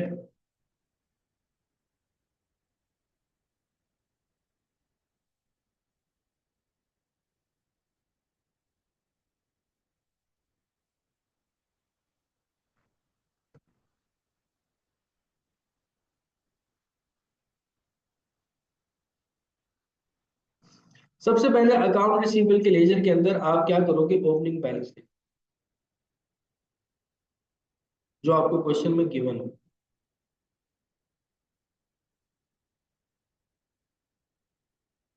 सबसे पहले आपने अलाउंस फॉर अकाउंट रिसीवेबल का ओपनिंग बैलेंस, ओपनिंग बैलेंस हमें क्वेश्चन में दिया हुआ था और कितना दिया हुआ था अकाउंट रिसीवेबल का, 10,000 से। ठीक है, और ओपनिंग बैलेंस आएगा डेबिट साइड।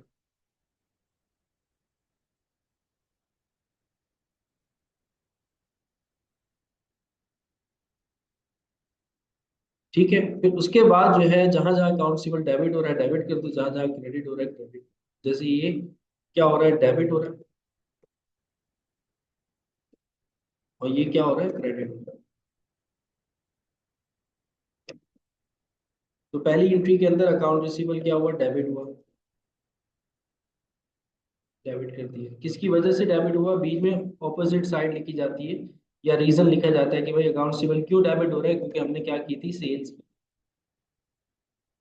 फिर उसके बाद अकाउंट रिसीवेबल क्या हो रहा है, क्रेडिट हो रहा है। ठीक है, तो आप क्रेडिट कर दो। किसकी वजह से क्रेडिट हो रहा है, बीच में ऑपोजिट साइड लिखी जाएगी यानी कि सेल्स रिटर्न एंड।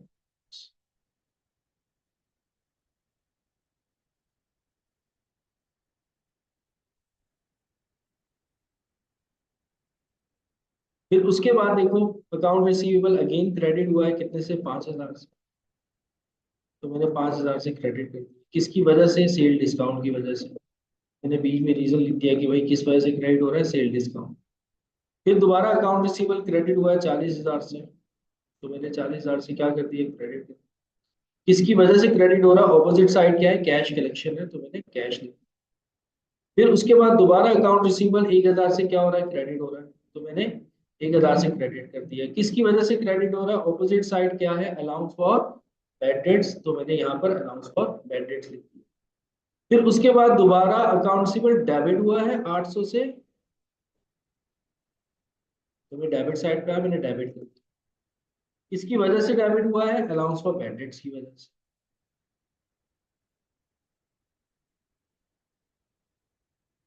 ठीक है, बीच में आप ऑपोजिट साइड लिखते हो।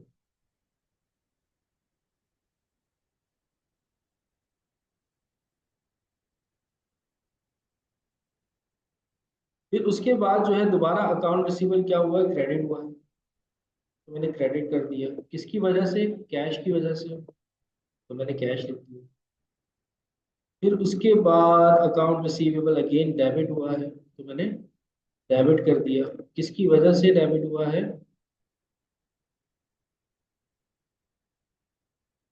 Advance from customer. ठीक है, तो जहां जहां अकाउंट रिसीवेबल बेटा डेबिट हो रहा था मैंने डेबिट कर दिया, जहां जहां क्रेडिट हो रहा था मैंने क्या कर दिया, क्रेडिट। यहाँ तक सब बच्चों को बात क्लियर हो गई। अब इसको मैं क्या करूंगा, बैलेंस करूंगा।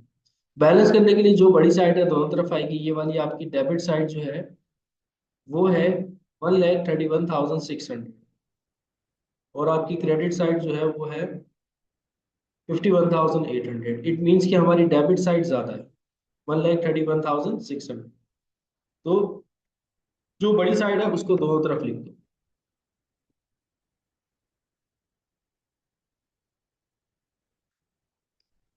1,31,600, 1,31,600। ठीक है। अब क्या करूं मैं, ये जो हमारी क्रेडिट साइड थी कितनी थी, 51,800, ये मैं अपनी डेबिट साइड में से क्या कर दूं, माइनस, तो मेरे पास आ जाएगा क्रेडिट साइड पे बैलेंस सी टी। टोटल जो था वो इसका कितना था, 51,800।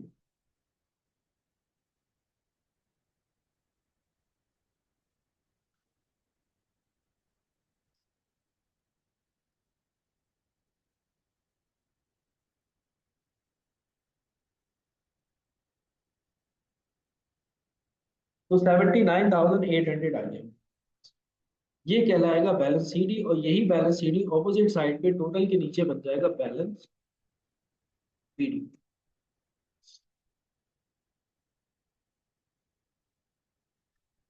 79,800।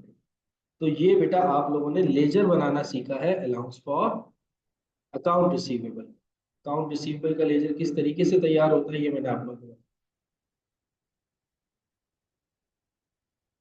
यहाँ तक बेटा किसी का कोई सवाल,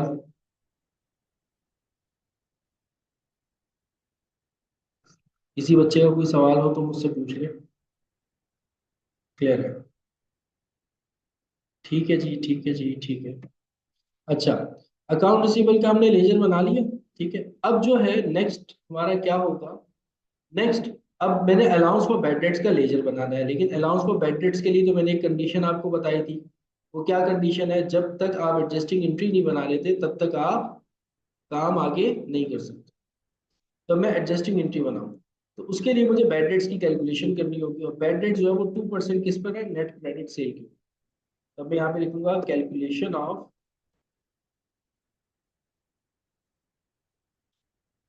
bad debts using income statement approach.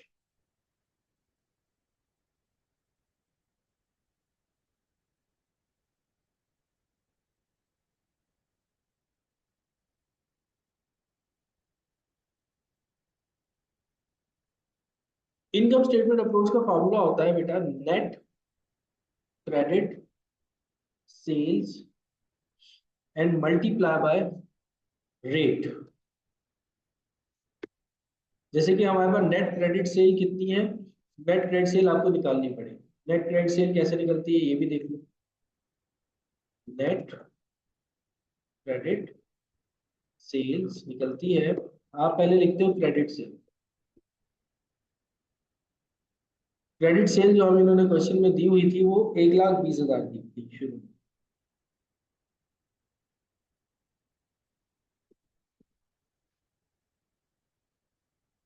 1,20,000 इसमें से लेस कराओगे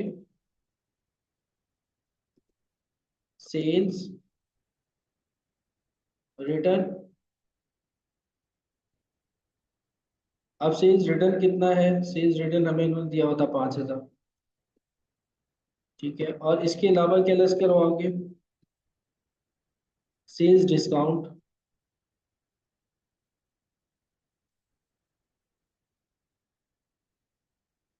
सेल डिस्काउंट भी इन्होंने कितना दिया हुआ हमें, 5,000। तो ये दोनों माइनस कर देंगे,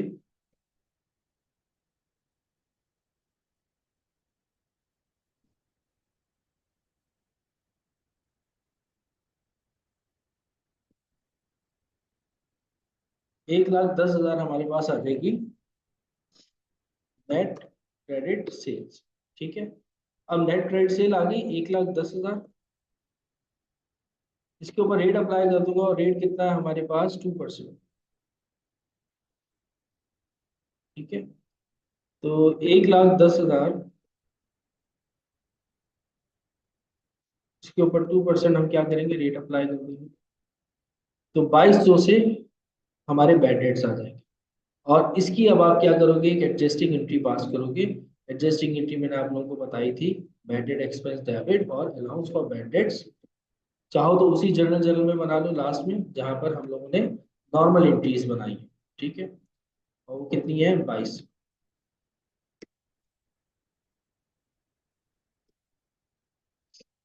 ठीक है, चाहो तो क्लोजिंग बना लो, जब एडजस्टिंग भी बना ली है तो क्लोजिंग भी बना लो, इनकम समरी डेबिट और बैड डेट एक्सपेंस क्रेडिट।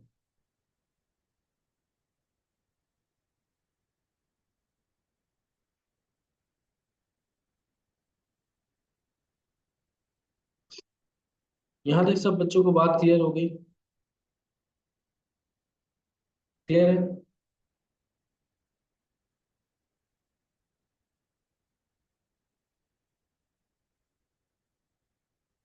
अच्छा, अब मैं बनाता हूँ अलाउंस फॉर बैड डेट्स। क्यों? क्योंकि अब मैंने एडजस्टिंग एंट्री बना ली है, अब मैं अलाउंस फॉर बैड डेट्स का लेजर बना सकता हूँ। तो इसी के नीचे शुरू कर देते हैं अलाउंस फॉर बैड डेट्स के लिए।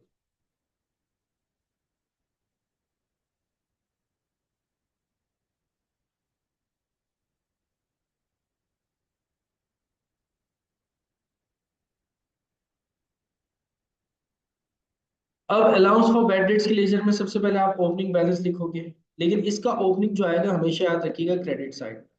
ठीक है, ठीक। जैसे कि ओपनिंग बैलेंस हमें कितना दिया हुआ था अलाउंस फॉर बैड डेट्स का, 1000 दिया।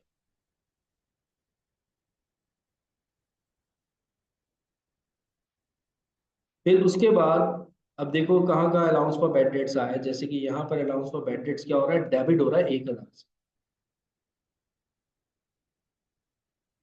डेबिट कर दिया 1000 से।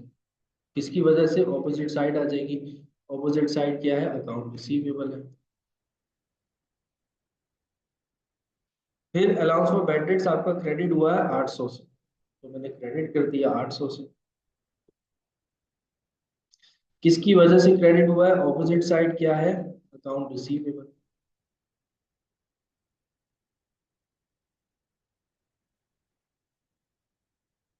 फिर हमने जो एक एडजस्टिंग एंट्री बनाई है उसमें भी हमारा अलाउंस फॉर बैड डेट्स क्या हुआ है, 2200 से क्रेडिट हुआ है।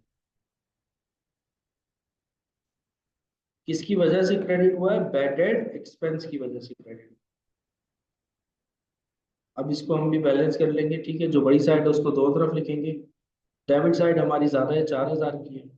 ठीक है, तो 4000 दोनों साइड पे आ जाएगा। ठीक है, और 4000 में से 1000 माइनस करेंगे तो कितना आ जाएगा? 3000। ये हमारा कहलाएगा बैलेंस सीडी। तो यही बैलेंस सीडी ऑपोजिट साइड पे टोटल के नीचे क्या बन जाएगा? Balance BD. कितने से? 3000 से। ठीक है, और इसको अब बैलेंस भी कर लेते हैं। कैसे बैलेंस होगा? मतलब बैलेंस तो हुआ होगा, बस ये इस तरीके से दो लाइंस लगा देंगे जो टोटल। ये बेटा हमने लेजर बना लिया। यहाँ तक बेटा किसी को कुछ पूछना हो तो पूछ लो। क्लियर?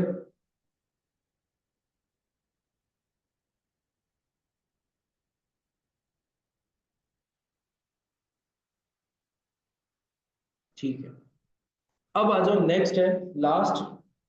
वो क्या है? Balance sheet. मैंने आपको कहा था नॉर्मली ये रिक्वायर्ड्स हो, देखो सारी रिक्वायर्ड्स कर ली। जनरल एंट्रीज भी बना ली, लेजर भी बना ली, एडजस्टिंग एंट्री बना ली, क्लोजिंग एंट्री बना ली। अब हम बना रहे हैं बैलेंस शीट। ठीक है, तो बैलेंस शीट बना लेते हैं हम थोड़ा सा आगे करके यहाँ।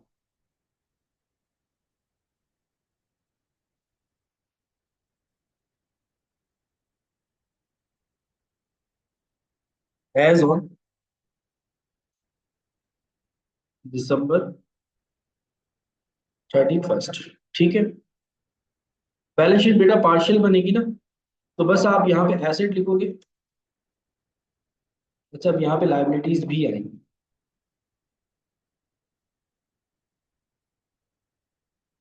एसेट और अमाउंट उनका, फिर लाइबिलिटीज, और फिर उनका क्या आ जाएगा? अमाउंट। एसेट का अमाउंट अकाउंट रिसीवेबल आएगा एसेट,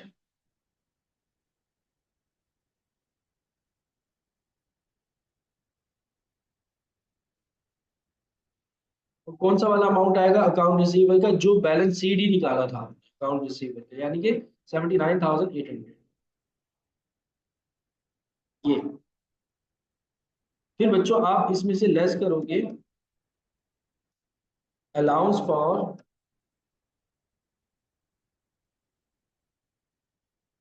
बैड डेट्स, ठीक है। अलाउंस फॉर बैड डेट्स को आपने क्या करना है, लेस करना है। वो कितना लेस होगा, इसका भी जितना एंडिंग बैलेंस शीट ही निकाला है 3,000,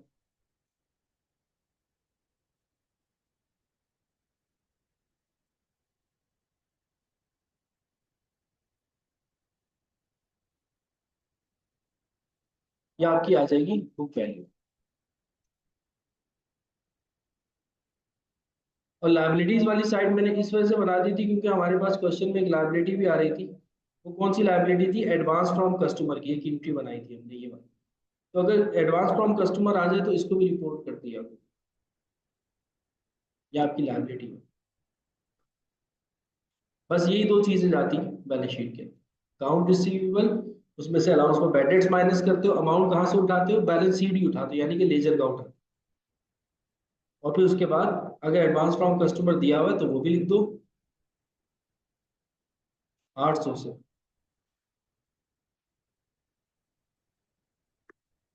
बस ये आपका बैलेंस शीट बन करके तैयार होगा।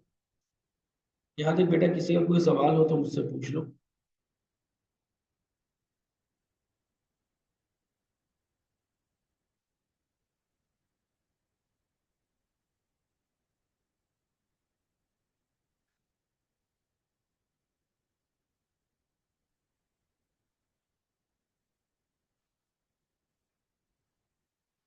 तो इसकी दोनों साइड्स इक्वल नहीं होती, ये याद रखिए, क्योंकि ये पार्शियल बैलेंस शीट है तो इसकी दोनों साइड्स इक्वल नहीं होती।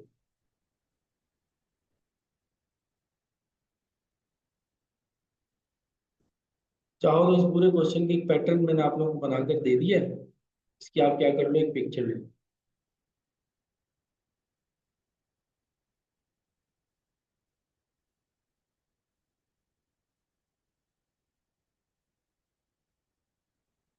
और कोई सवाल मुझसे पूछना है तो पूछ लो।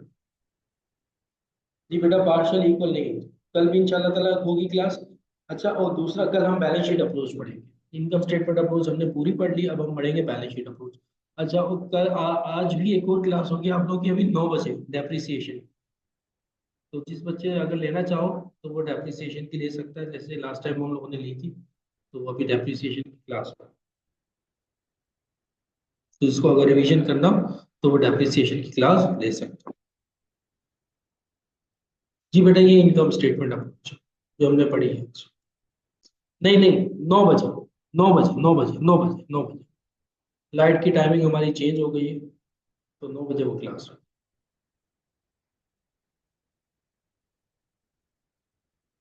पार्ट टू की मुश्किल हो जाएगी आज क्लास लेना, पार्ट टू की कल होगी चलो।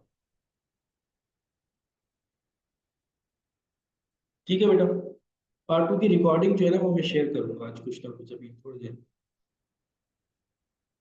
आज के लिए इतना काफी, अपना ख्याल रखिएगा, मुझे दुआ में याद रखिएगा। अल्लाह हाफिज़।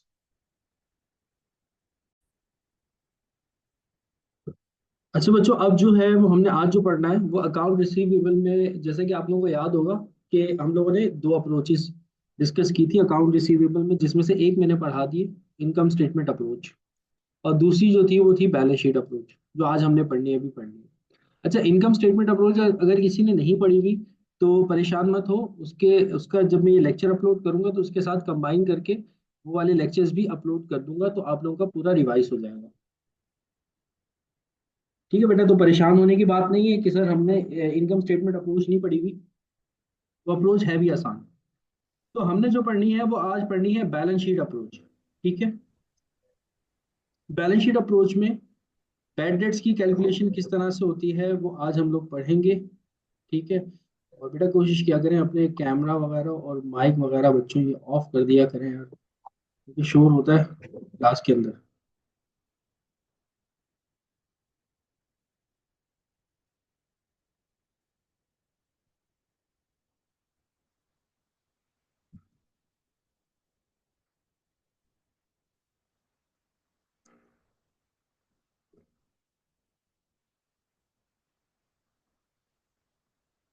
वो रिवीजन ही है। देखो अगर मैं उसको रिवीजन के अंदर रिवीजन करवाने जाऊंगा ना तो वीडियो बहुत ज़्यादा लंबी हो जाएगी। तो वो रिवीजन ही है और उसकी पूरी एक बेस है, आधे पौने घंटे की मैंने बनाई है।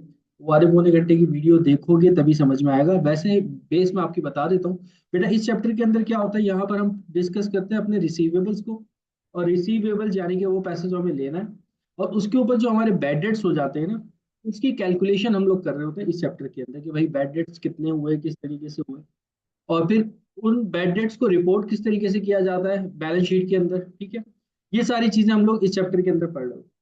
तो बच्चों अब जो हम लोगों ने पढ़ना है वो पढ़ना है balance sheet approach.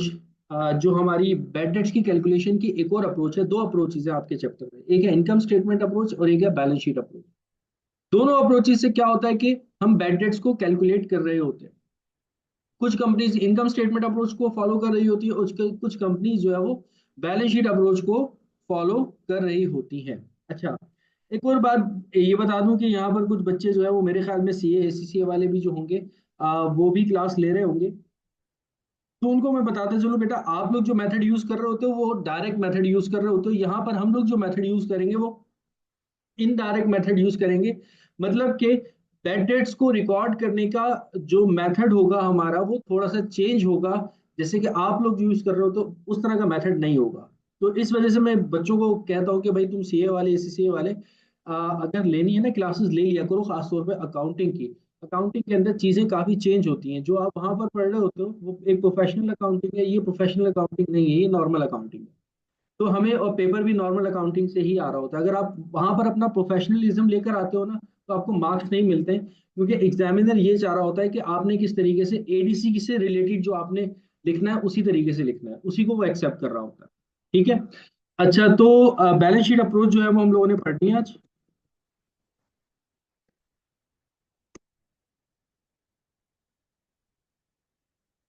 Balance sheet approach के अंदर देखो, क्वेश्चन के अंदर रिक्वायरमेंट्स क्या क्या होती हैं अकाउंट रिसीवेबल के अंदर नॉर्मली। एक वो आपसे कहता है कि जर्नल एंट्रीज बनाओ। सेकंड रिक्वायर्ड होती है कि आपको लेजर बनाना होता है, ledger of account receivable and sales, sorry, allowance for bad dates.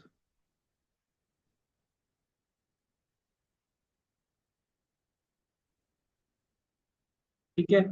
अच्छा, इसके अलावा एक और रिक्वायर्ड होती है कि आपको एडजस्टिंग एंट्री बनानी होती है।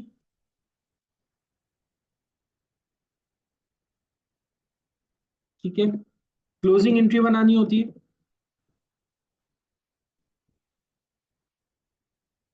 और इसके अलावा आपको बैलेंस शीट बनानी होती है।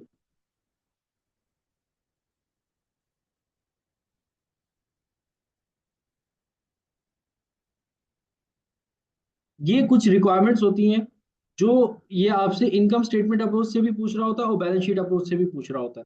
तो ये सारी रिक्वायरमेंट्स हम लोग वन बाय वन डिस्कस करेंगे कि किस तरीके से ये सारी रिक्वायरमेंट्स होती हैं कि जर्नल एंट्रीज कैसे बनती है, लेजर रिसीवेबल का। अच्छा, इसमें एडजस्टिंग एंट्री कैसे बनती है, क्लोजिंग एंट्री कैसे बनती है। तो ये सारे काम हम लोगों ने करने हैं बैलेंस शीट अप्रोच के साथ। ठीक है। अच्छा, सपोज कर लो कि पहले मैं बना देता हूँ आपके लिए जर्नल एंट्रीज, मेरे लिए भी क्वेश्चन आप लोगों को समझाना जो है वो थोड़ा सा आसान हो जाएगा। सपोज करो हम सेल कर रहे हैं और ऑन क्रेडिट सेल कर रहे हैं, यानी कि उधार पर सेल कर रहे हैं 1,20,000 की। ठीक है।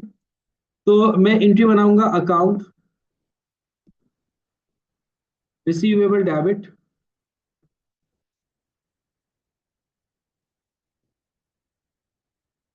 और सेल्स को मैं क्या कर दूंगा, क्रेडिट। ये मैं एंट्री बनाऊंगा। सपोज कर लो 1,20,000 की मैंने सेल की है, 1,20,000 से मैंने क्या किया, एंट्री बनाई। ठीक है। अच्छा, फिर उसके बाद सपोज करो कि जो है वो कुछ हमने कलेक्शन की है रिसीवेबल की। तो उसकी एंट्री बनती है क्या, ये अच्छा ये एंट्रीज मैंने पहले लिखवाई हुई है, तो आप लोग इसके साथ वाला लेक्चर जो मैं अटैच करूंगा वो देखोगे ना तो आप लोगों को खुद ब खुद क्लियर हो जाएगा एंट्रीज क्या क्या बनती हैं। वो आप लोग एंट्रीज लिख लेना अपने पास, कैश डेबिट और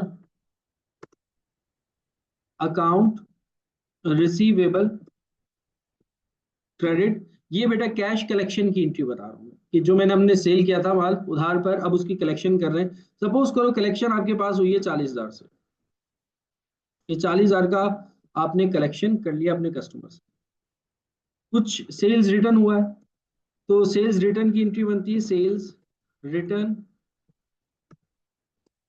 एंड अलाउंस डेबिट, और अकाउंट रिसीवेबल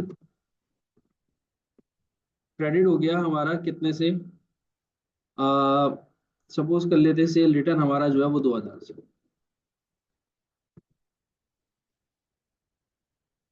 अच्छा, फिर उसके बाद जो नेक्स्ट एंट्री है, सपोज कर लो कि सेल डिस्काउंट की है, तो सेल्स डिस्काउंट डेबिट और अकाउंट रिसीवेबल क्रेडिट कितने से, ये सपोज कर लेते हैं 1,000 से। ठीक है। अच्छा, फिर उसके बाद जो है मतलब इसी तरीके से आपके पास ट्रांजेक्शन्स आ रही होती हैं और आपने उन ट्रांजेक्शन्स की क्या करनी होती है, एंट्री बनानी होती है। जी बेटा मैं ईयर करवा दूंगा। देखो मैं क्रैश पढ़ा रहा हूँ अभी, ठीक है। तो क्रैश के लिए मुझे कंसेप्ट क्लियर करना है बच्चों का, तो मैं ये डायरेक्टली अभी पास पेपर से पे नहीं आ रहा, मैं पहले कंसेप्ट क्लियर करूंगा जैसे मैंने डेप्रिसिएशन में किया था, अगर पिछला वाला चैप्टर आप लोगों ने क्लासेस में, उसी तरीके से आप लोगों को फिर कुछ ईयर्स होंगे वो भी मैं सॉल्व करवा दूंगा। फिलहाल अभी मैं ईयर कोई सॉल्व नहीं करवा रहा, अभी मैं कंसेप्ट दे रहा हूँ आप लोगों को। अच्छा, सेल्स डिस्काउंट डेबिट और अकाउंट रिसीवेबल आपका क्या हो गया, क्रेडिट हो गया। अच्छा, फिर उसके बाद सपोज कर लो कुछ रिटर्न ऑफ हुआ है, रिटर्न ऑफ की एंट्री बनती है allowance for bad dates debit और अकाउंट रिसीवेबल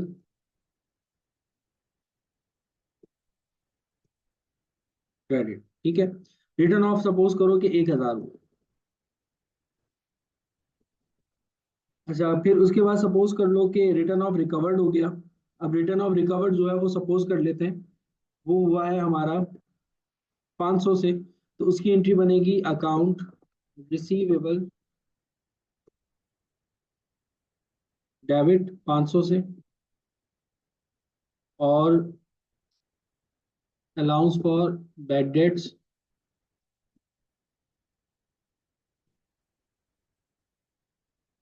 क्रेडिट 500 से। रिटर्न ऑफ रिकवर्ड की दो एंट्रीज बनती हैं और दूसरी एंट्री बन जाती है नॉर्मल कैश कलेक्शन वाली,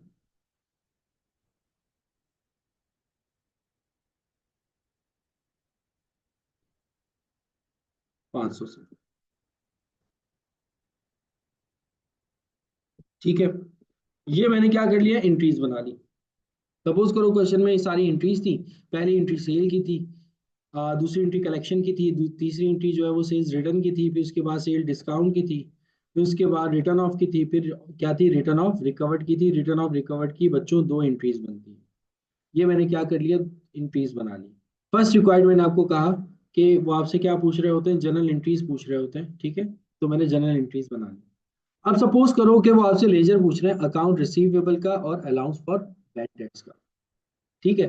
तो मैं पहले अकाउंट रिसीवेबल का लेजर बना के दिखाऊंगा, फिर मैं आप लोगों को अलाउंस फॉर बैड डेट्स का लेजर बना के दिखाऊंगा, कि ये बताऊंगा कि ये बनते किस तरीके से, अकाउंट रिसीवेबल का लेजर किस तरीके से बनता है और अलाउंस फॉर बैड डेट्स का लेजर किस तरीके से बनता है। ठीक है। तो पहले मैं अकाउंट रिसीवेबल का लेजर बना रहा हूँ। अच्छा, सपोज कर लो कि यहाँ पर हमारे पास क्वेश्चन के अंदर ना इनका ओपनिंग बैलेंस मौजूद है, ये आपको देते हैं क्वेश्चन में, नहीं दे तो कोई मसला नहीं, अगर हो तो लिखना होता है। Account opening account receivable, suppose कर लो कि वो है आपका 45,000 से, और opening allowance for bad dates है 4,500 से।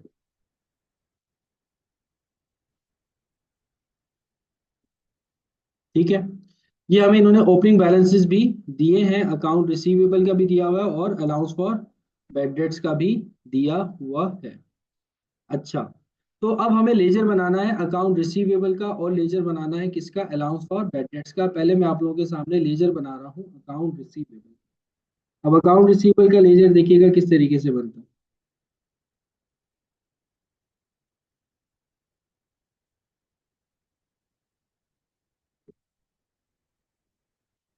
अकाउंट रिसीवेबल लेजर बना रहा हूँ, या इसको अकाउंट भी कहते हो आप। अच्छा, वो आपसे कहे कि अकाउंट बनाओ या अकाउंट रिसीवेबल लेजर बनाओ, बात एक ही होती है।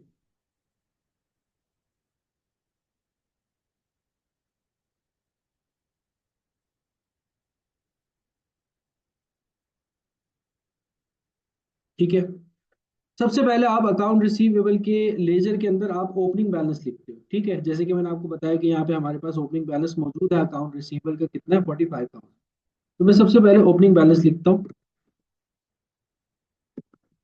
और डेबिट साइड पे लिखता हूँ कितना बैलेंस है हमारे पास। सपोज कर लो कि क्वेश्चन में जो दिया हुआ है वो 45,000। ठीक है, ये सपोज कर ले डेट इसकी है जैन की फर्स्ट 23।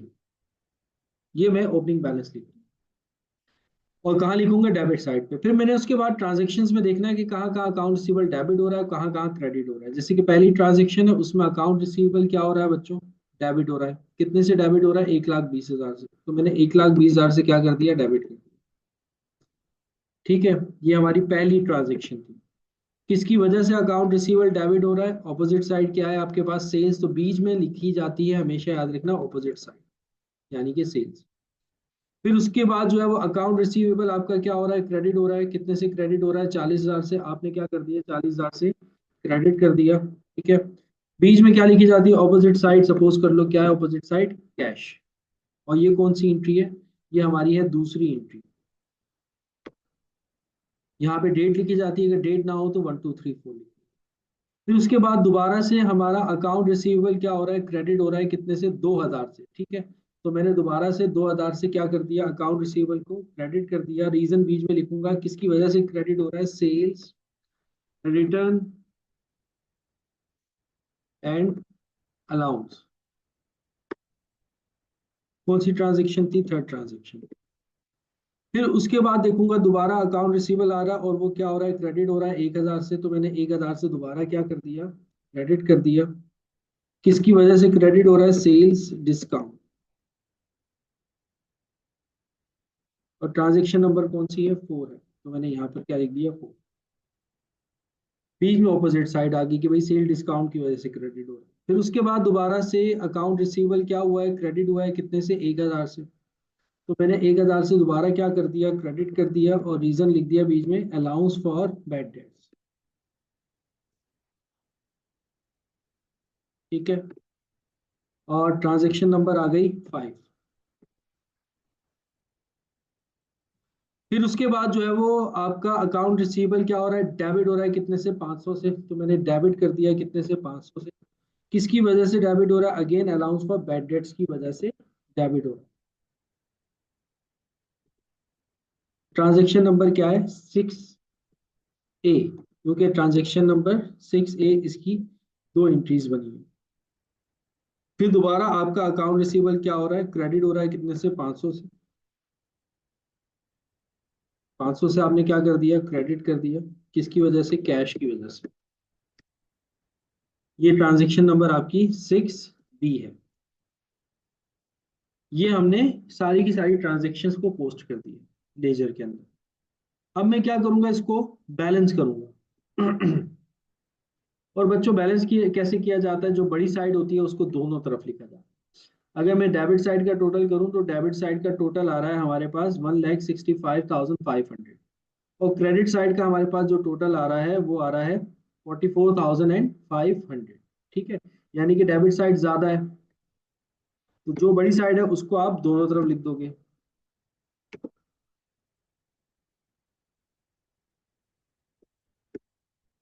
1,65,500 दोनों तरफ आ गया। ये दोनों तरफ लिखने के बाद ठीक है, इसके ऊपर नीचे आप क्या कर दोगे, बॉक्स बना दोगे, जैसे मैं बना रहा हूँ।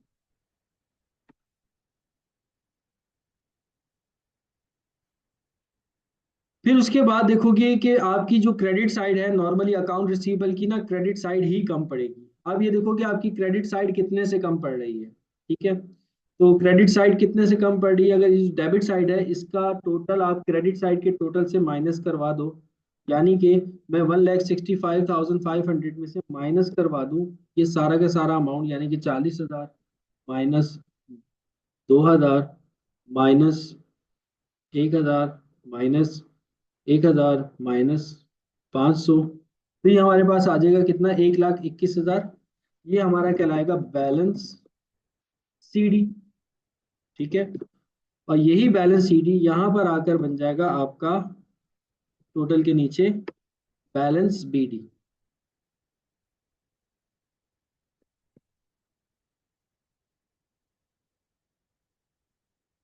और डेट आप उस साल की आखिरी तारीख डाल दोगे, यानी कि December 31, 2023। और बीडी के ऊपर अगले साल की पहली तारीख डालोगे, यानी कि January 1, 2024।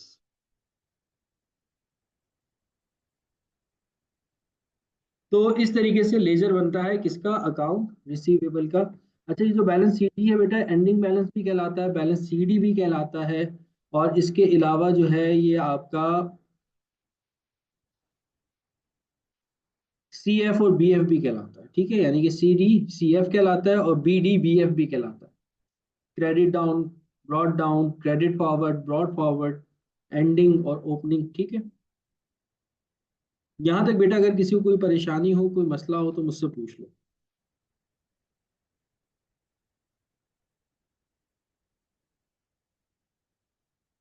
किसी बच्चे का कोई सवाल यहाँ तक कि सर रिसीवेबल का लेजर किस तरीके से बनाए।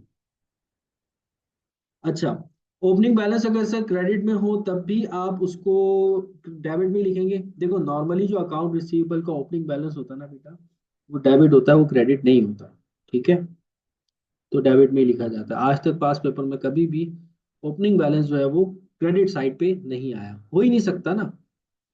तो वो आपका रिसीवेबल ही नहीं रहेगा। रिसीवेबल का मतलब होता है पैसे लेने हैं आपको। तो पैसे अगर लेने हैं तो वो डेबिट साइड पे।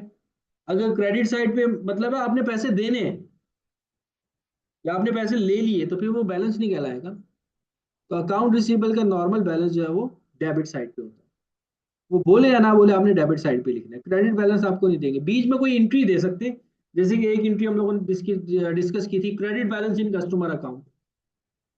तो उसकी आप एंट्री बनाते हो क्या, अकाउंट रिसीवेबल डेबिट और एडवांस फ्रॉम कस्टमर क्रेडिट, वो एक अलग सिनेरियो है। ठीक है। नॉर्मली जो अकाउंट रिसीवेबल का बैलेंस होता है वो डेबिट साइड पे होता है। यहाँ तक सब बच्चों को बात क्लियर हो गई जी। एसेट का नॉर्मल बैलेंस डेबिट हो, क्लियर है। आगे चलूं, आगे चलूं, आगे चलूं। अच्छा, अब सुनो जरा एक और बात। देखो, हम रिक्वायर्ड के हिसाब से चल रहे थे, हमने जर्नल एंट्री बना ली, हमने अकाउंट रिसीवेबल का लेजर बना लिया। अब हमें बनाना है अलाउंस फॉर बैड डेट्स का लेजर। यहां पर आके कॉन्फ्लिक्ट होता है बैलेंस शीट अप्रोच और इनकम स्टेटमेंट अप्रोच।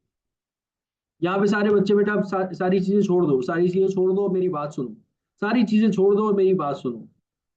जो भी है सब चीजें छोड़ के मेरी बात सुनो। ये वाला पॉइंट अगर आप लोगों ने समझ लिया ना, तो समझो अकाउंट रिसीवेबल का पूरा चैप्टर आप लोगों के लिए आसान हो जाएगा। इसी पॉइंट में सारे बच्चे घूमते हैं और इसी पॉइंट पे कॉन्फ्लिक्ट होता है इनकम स्टेटमेंट अप्रोच और बैलेंस शीट अप्रोच। ठीक है। सुनो सारे बच्चों, जिन लोगों ने पढ़ भी लिया है और जिन लोगों ने नहीं पढ़ा, सुन लो सारे बच्चे। अलाउंस फॉर बैड डेट्स का अब हमें क्या बनाना है, लेजर। अकाउंट रिसीवेबल के लेजर के बाद हमेशा याद रखना, अलाउंस फॉर बैड डेट्स का लेजर बन ही नहीं सकता।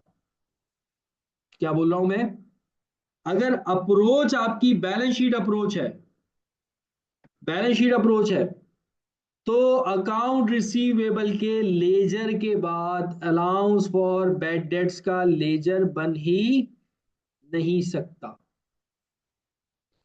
क्योंकि अलाउंस फॉर बैड डेट्स के लेजर के लिए हमें अलाउंस फॉर बैड डेट्स का बैलेंस चाहिए होता है, और वो हमारे पास क्वेश्चन के अंदर नहीं है। ओपनिंग बैलेंस है, एंडिंग नहीं है। तो हमेशा याद रखिएगा, हमेशा याद रखिएगा, अकाउंट रिसीवेबल के लेजर के बाद अलाउंस फॉर बैड डेट्स का अगर वो मांग भी रहा है ना, तो आप नहीं बनाओगे अलाउंस फॉर बैड डेट्स का लेजर।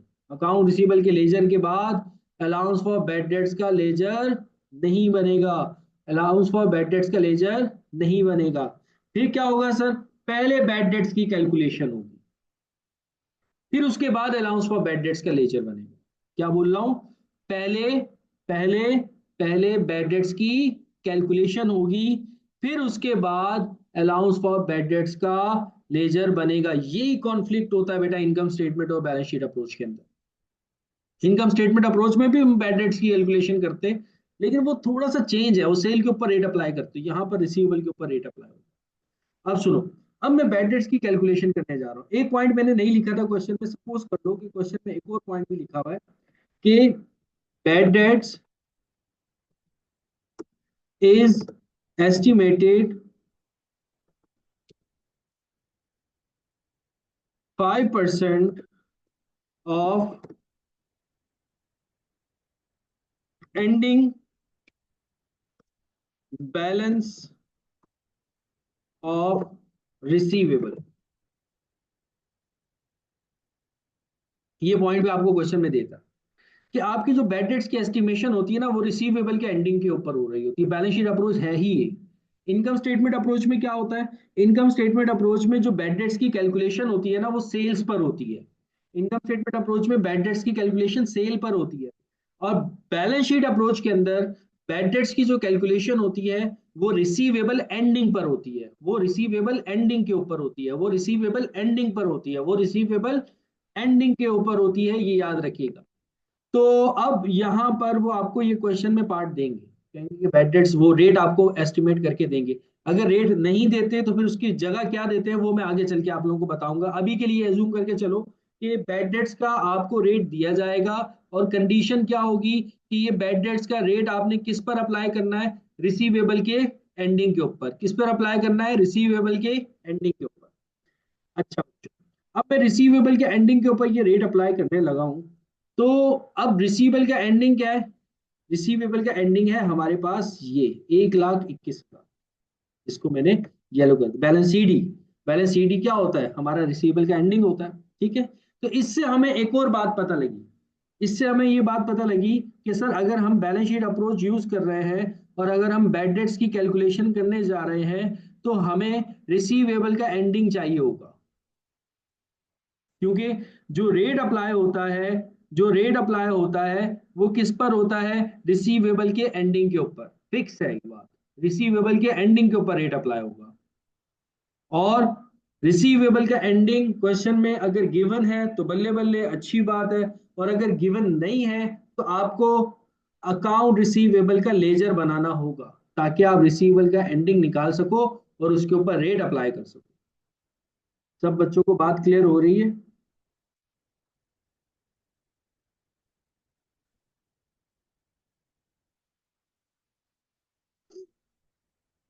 इनकम स्टेटमेंट अप्रोच में यही करते थे, देखना अभी कॉन्फ्लिक्ट आएगा बेटा। इनकम स्टेटमेंट पे रेट सेल के ऊपर रेट अप्लाई करते थे, यहाँ पर हम रिसीवेबल के ऊपर रेट अप्लाई। ठीक है, तो अब मैं कैलकुलेशन कर रहा हूँ बैड डेट्स की। कैलकुलेशन ऑफ, सारे बच्चे ना बेटा गौर से सुनना, ये वाला जो पार्ट है ना, ये वाला पार्ट जो है ना मसला करता है हर बच्चे को बैलेंस शीट अप्रोच में। Bad debts using balance sheet approach.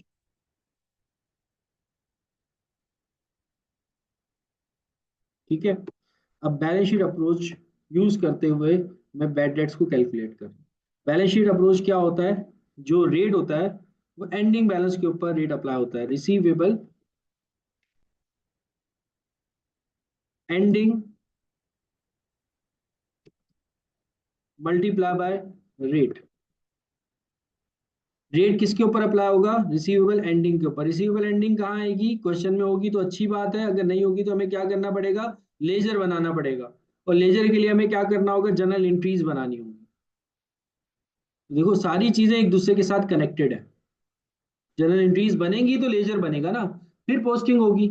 पहले हम रिकॉर्ड करेंगे फिर पोस्ट करेंगे, पोस्ट करने के बाद हम फिर उसको बैलेंस करके एंडिंग निकालेंगे, फिर उस एंडिंग के ऊपर क्या करेंगे, हम रेट अप्लाई करेंगे। अब एंडिंग हमारे पास 1,21,000 है और रेट है हमारे पास 5%। तो 1,21,000 के ऊपर अगर मैं 5% रेट अप्लाई करता हूं तो हमारे पास आ जाता है 6050। ठीक है, 6050।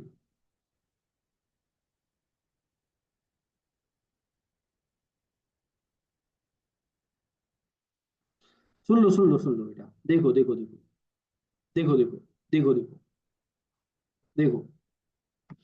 अच्छा, यहां तक करने के बाद क्या होता है आगे ना, यहां तक करने के बाद यहां तक आपने कर लिया, ठीक है, बेड डेट्स की कैलकुलेशन कर ली। अब आपके पास जो है ना वो बेड डेट्स आ चुका है कितना, 6050, ठीक है। इनकम स्टेटमेंट अप्रोच में और बैलेंस शीट अप्रोच में दोनों में फर्क, मेन फर्क, वाजे फर्क क्या होता है, रेट अप्लाई होता है सेल्स पर income statement approach, rate apply होता है रिसीवेबल एंडिंग के ऊपर बैलेंस शीट अप्रोच। पहला फर्क तो वो था। दूसरा फर्क क्या होता है, दूसरा मेन फर्क ये होता है कि जब रेट सेल के ऊपर अप्लाई होता है ना, उससे आप डायरेक्टली एंट्री बनाते हो बैड डेट एक्सपेंस डेबिट और allowance for bad debts credit. लेकिन लेकिन जब भी बैलेंस शीट अप्रोच यूज कर रहे होते हो, तो बैलेंस शीट अप्रोच में जब आप रिसीवेबल के ऊपर रेट अप्लाई करते हो, तो जो अमाउंट आता है उससे आप एडजस्टिंग एंट्री नहीं बनाते, ठीक है। बच्चे क्या करते हैं, फ्लो फ्लो में रेट अप्लाई कर लिया, चलो बैड डेट्स आ गए उससे एंट्री बना दो, नहीं, गलत हो जाएगा। बैड डेट्स पे जब आप लोग बैड डेट्स का रेट जब रिसीवेबल के ऊपर अप्लाई होता है तो उस अमाउंट से एंट्री नहीं बनती, उस अमाउंट से एंट्री नहीं बनती।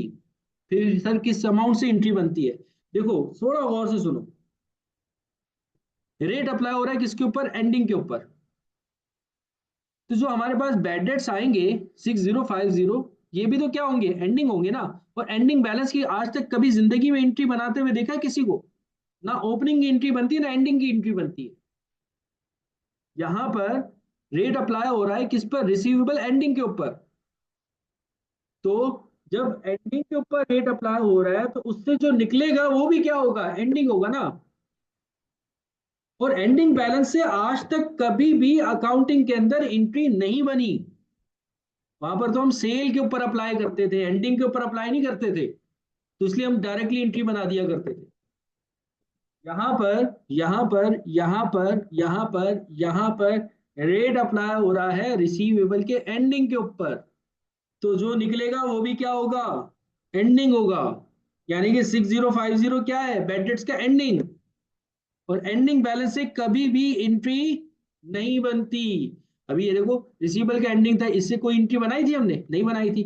ये रिसीवेबल का ओपनिंग था, इससे कोई हमने एंट्री बनाई, नहीं बनाई। ना ही एंडिंग बैलेंस से कोई एंट्री बनती है, ना ही ओपनिंग बैलेंस से कभी एंट्री बनती है, ठीक है। तो फिर सर एंट्री किससे बनाएंगे हम, सुनो। अब आप बनाओगे receive allowance for bad dates का लेजर। अब सारे बच्चे यहां से सुनो कि क्या क्या टर्निंग पॉइंट आ रहा है। अब मैं बना रहा हूं अलाउंस फॉर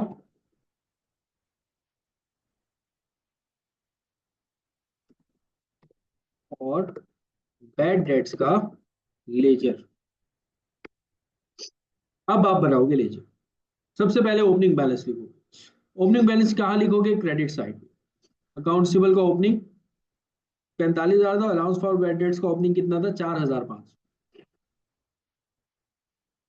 तो ये है बैलेंस, और ये मैंने क्या लिख दिया, 4,500 क्रेडिट साइड, ठीक है। यहाँ पर आ गया दिसंबर, नहीं सॉरी, जनवरी 1 2023। फिर मैं ट्रांजेक्शन्स को पोस्ट करूंगा।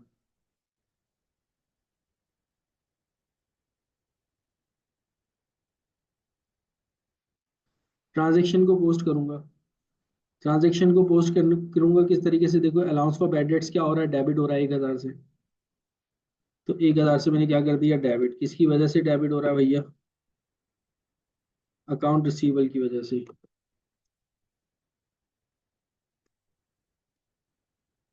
फिर उसके बाद जो है वो अलाउंस फॉर बैड डेट जो है वो क्रेडिट हो रहा है कितने से, 500 से।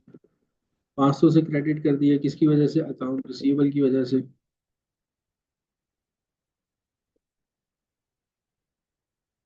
ठीक है। फिर उसके बाद कहीं नहीं आ रहा है अलाउंस फॉर बैड डेट, भाई दो ही इंक्रीज में है, एक जगह डेबिट हुआ है और एक जगह क्या हुआ है, क्रेडिट हुआ। यहाँ तक आपने सारी एंट्रीज को पोस्ट कर दिया। पोस्ट करने के बाद अब आप क्या करोगे, अब आप क्या करोगे, ये जो अमाउंट आया ना 6050, ये क्या है, 6050, सारे बच्चे बताओ मुझे क्या है, ये 6050 क्या है, 6050 क्या है।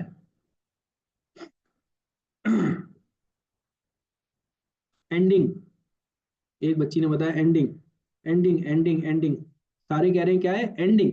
किसका एंडिंग है भाई, किसका एंडिंग है, किसका एंडिंग है? बैड डेट्स का, बैड डेट्स का, बैड डेट्स का। देखो सारे बच्चे कह रहे हो कि सर ये क्या है, एंडिंग है बैड डेट्स का। एंडिंग को हम बीडी बैलेंस भी कहते हैं, सॉरी सीडी बैलेंस भी कहते हैं एंडिंग को। तो इस 6050 को मैं क्या बना देता हूँ, बैलेंस सीडी, यानी कि एंडिंग बैलेंस 6050। हमेशा याद रखना, हमेशा याद रखना, अलाउंस फॉर बैड डेट्स का जो एंडिंग होता है ना वो डेबिट साइड पे आता है। जैसे अकाउंट रिसीवेबल एसेट है ना, एसेट का एंडिंग कहाँ आया, क्रेडिट साइड पे, ओपनिंग कहाँ आएगा, फिर डेबिट साइड पे। ऐसे ही allowance for bad debt contra asset account है, इसका एंडिंग कहाँ आएगा, डेबिट साइड पे, और इसका ओपनिंग कहाँ आएगा, ओपनिंग कहाँ आएगा फिर, क्रेडिट साइड। ठीक है, तो इसके एंडिंग को हमेशा ये जो अमाउंट आया ना, ये जो अमाउंट है, आंखें बंद करके सर पे यकीन करके, आंखें बंद करके सर पे यकीन करके अलाउंस फॉर बैड डेट्स का एंडिंग बैलेंस बना करके डेबिट साइड पे लिखना, और एक दो लाइंस का गैप देना, जैसे अभी मैंने दिया। ठीक है, अब मैं करूंगा इसको बैलेंस। ठीक है, बैलेंस करते हैं, देखिए कौन सी साइड बड़ी है। आपकी डेबिट साइड है 7050, और आपकी क्रेडिट साइड है कितने से, 5000 से। ठीक है, यानी कि डेबिट साइड बड़ी है।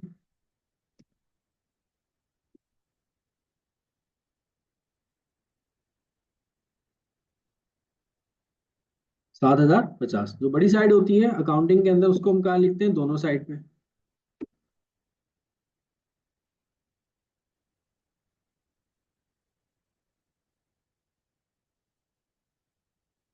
ठीक है, यहाँ तक बेटा किसी को कोई मसला, यहाँ तक कोई मसला?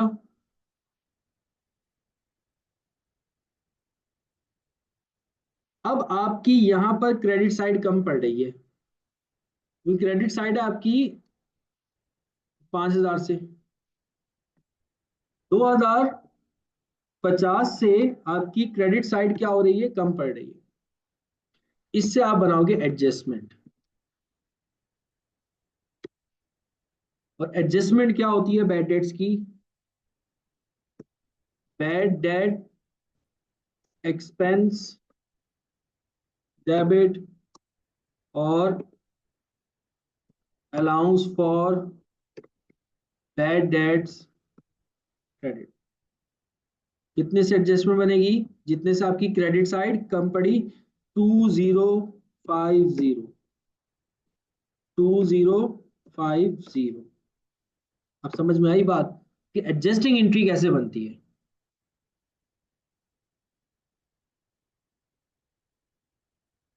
क्या चीज समझ में नहीं आई? अच्छा, कुछ बच्चे मेरे पास पहले से पढ़ रहे हैं ना, तो उनको मैं क्या करता था, एक अनएडजस्टेड बैलेंस निकाल के आपस में क्या करता था, माइनस करता था।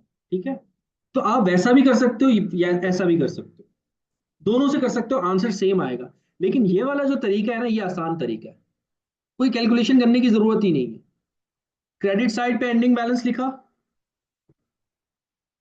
यहां पर एडजस्ट किया, सॉरी डेबिट साइड पे एंडिंग बैलेंस लिखा, एडजस्ट किया, जितने से आपकी क्रेडिट साइड कम पड़ी, इतने से आपकी क्या बन जाएगी, एडजस्टमेंट बन जाएगी।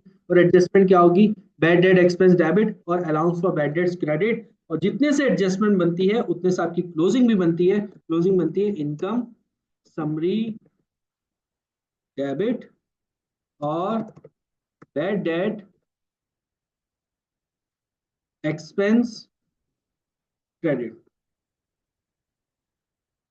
2050 और 2050, और यही बैलेंस सीडी आप क्या बना दो, बैलेंस बीडी।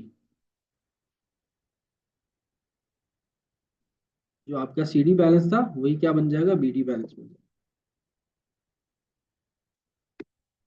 6050।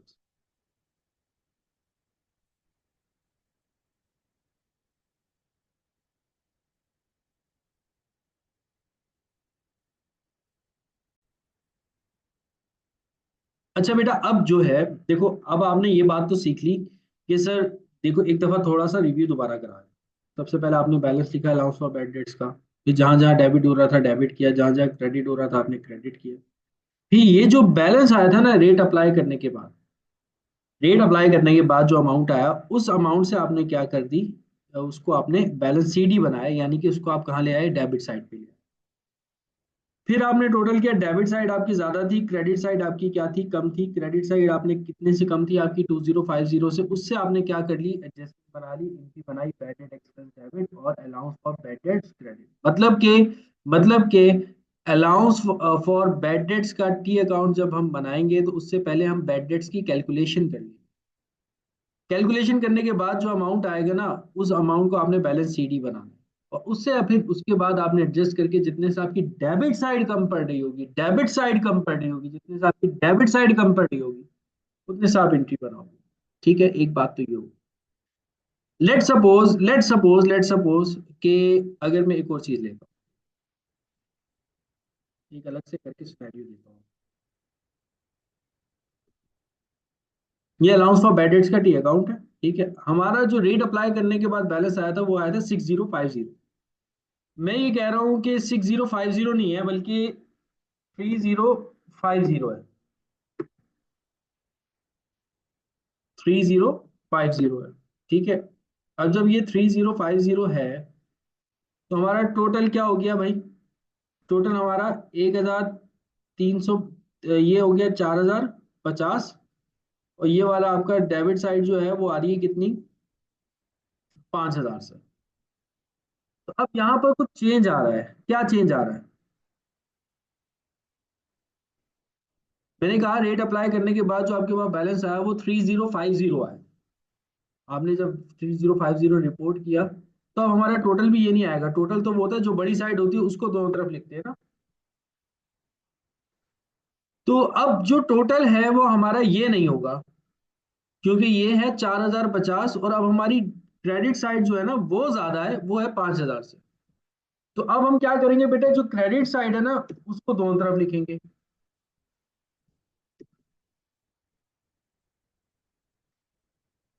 दोनों तरफ लिखा, अब हमारी डेबिट साइड कम पड़ रही है।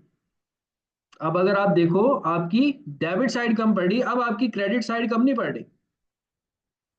अच्छा, डेबिट साइड कम पड़ रही, कितने से कम पड़ रही है हमारी डेबिट साइड, अगर हम इसका टोटल करके माइनस करते हैं, अगर 5000 है हमारी क्रेडिट साइड, इसमें से अगर ये वाला अमाउंट माइनस कर देते हैं 1000, और माइनस कर देते हैं बैलेंस सी डी 3050, तो अब हमारी जो क्रेडिट साइड कम पड़ रही है वो 950 से बन रही है क्रेडिट साइड। तो अब आपके इस सिचुएशन में एडजस्टमेंट नहीं बनेगी, इस सिचुएशन में आपकी एंट्री बनेगी इनकम समरी वाली। और वो एंट्री होगी, इसी के नीचे लिख देता हूं, allowance for bad dates debit और इनकम समरी क्रेडिट। कितने से, 950 और 950, और फिर इसके बाद क्लोजिंग भी कोई नहीं बनेगी, बस यही एंट्री बनेगी। ठीक है बेटा, समझ में आया कि अगर तो हमारी क्रेडिट साइड कम पड़ती है ना, जैसे यहां पर क्या हो रहा था, यहां पर सिनेरियो डिफरेंट था, हमारी क्रेडिट साइड कम पड़ी थी 2050 से, तो फिर मैंने एंट्री बनाई थी बैड डेट एक्सपेंस डेबिट और allowance for bad debts credit. लेकिन अगर सिनेरियो इस तरह का हो कि आपकी डेबिट साइड कम पड़े, आपकी क्रेडिट साइड ज्यादा हो, जैसे अभी यहाँ पर क्रेडिट साइड 5000 की थी और हमारी जो डेबिट साइड थी वो 4050 रुपए की थी, यानी कि हमारी क्रेडिट साइड ज्यादा थी, डेबिट साइड क्या थी, कम थी। अगर डेबिट साइड कम हो तो फिर बेटा आप ये वाली एंट्री बनाओगे, allowance for bad dates debit और इनकम समरी क्रेडिट। क्लियर हुआ, समझ में आया। जब क्रेडिट साइड कम पड़े तो हमारी एडजस्टमेंट बनती है bad debt expense debit, allowance for bad debts credit. और जब डेबिट साइड कम पड़े तो फिर हमारी एडजस्टमेंट बनती है allowance for bad dates debit, और इनकम समरी क्या हो जाती है, क्रेडिट हो जाती है।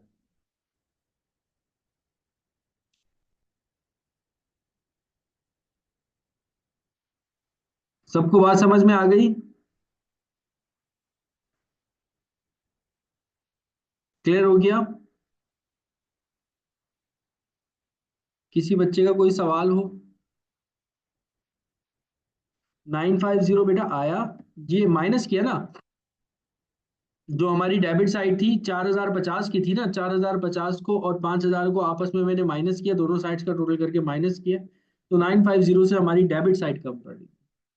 जैसे वहां पर हमारे पास आया था 2050, डेबिट और क्रेडिट को माइनस करके, यहाँ पे भी डेबिट और क्रेडिट को माइनस किया हमने, बस हमारी डेबिट साइड कम पड़ रही थी, तो अब 950 को यहाँ पे लिखा, इसलिए मैंने कहा था दो लाइंस का गैप दे दिया करो। जैसे ये देखो, याद है कि मैंने यहाँ पे भी दो लाइंस का गैप दिया। यूं मुझे पता है कि कोई भी साइड कम पड़ सकती है, क्रेडिट साइड भी कम पड़ सकती है, डेबिट साइड भी कम पड़ सकती है। नॉर्मली ये होता है कि हमारी क्रेडिट साइड कम पड़ती है और हमारी एडजस्टिंग एंट्री बनती है बैड डेट एक्सपेंस डेबिट और अलाउंस फॉर बैड डेट्स। लेकिन कभी कभार ऐसा भी हो जाता है कि हमारी डेबिट साइड कम पड़ जाती है, और जब डेबिट साइड कम पड़े तो फिर बेटा allowance for bad dates debit होता है और इनकम समरी क्या होता है, क्रेडिट।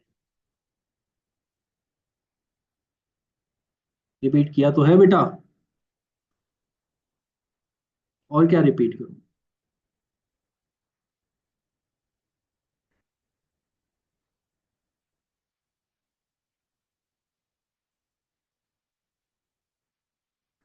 देखो बेटा, अगर क्वेश्चन में कहा हो रिसीवेबल का लेजर बनाए वरना हम नहीं बनाए, देखो बेटा रिसीवेबल का लेजर तो मैंडेटरी है ना आपके लिए, जरूरी है, वो तो बनेगा ही बनेगा।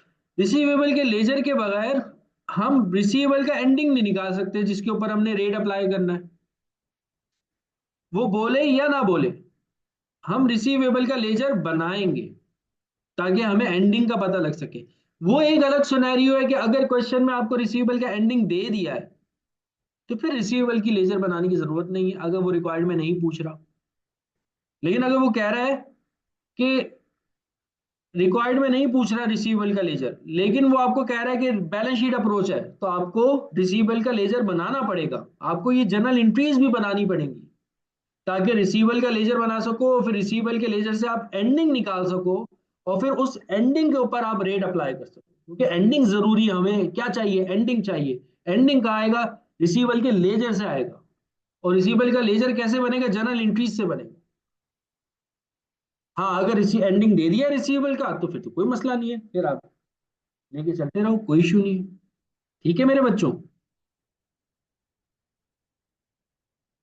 बैड डेट्स का लेजर भी जरूरी है, क्योंकि बैड डेट्स का अगर लेजर नहीं बनाएंगे तो हमें कैसे पता लगेगा कि हमारी क्रेडिट साइड कम है या हमारी डेबिट साइड कम है, और हमें तो एडजस्टिंग एंट्री बनानी है ना। मेन रिक्वायर्ड क्वेश्चन के अंदर होती है कि you have to prepare adjusting entry, और एडजस्टिंग एंट्री बनती है इस सिनेरियो से कि आपकी डेबिट साइड कम है या आपकी क्रेडिट साइड कम है। वो कैसे पता लगेगा? लेजर बना करके पता लगेगा। अगर तो डेबिट साइड कम हो तो इनकम समरी वाली एंट्री बना दो, और अगर क्रेडिट साइड कम हो तो एडजस्टिंग एंट्री बैड डेट्स वाली बना दो। ठीक है? और किसी का कोई सवाल? अच्छा बेटा, ये तो आप लोगों ने, सब बच्चों ने, अच्छे बच्चों ने लाइव क्लास ले ली। अब रात तक ना इंशाल्लाह ताला 12-1 बजे तक ना ये पूरी वीडियो अपलोड होगी, जिसमें इनकम स्टेटमेंट अप्रोच भी होगी।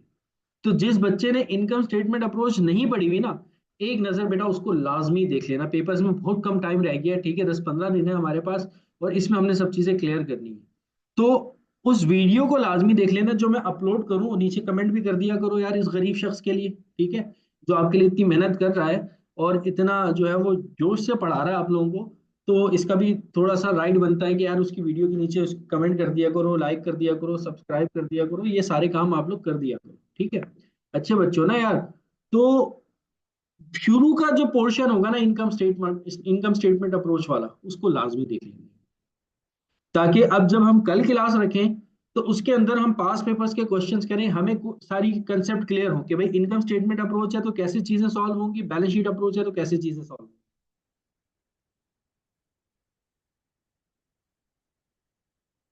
बेटा रिसीवेबल कल, और मैक्सिमम मैक्सिमम परसों, बस 2 दिन, यानी कि 2 दिन के अंदर अंदर रिसीवेबल खत्म हो जाएगा, हम इससे ज्यादा दे ही नहीं रहे।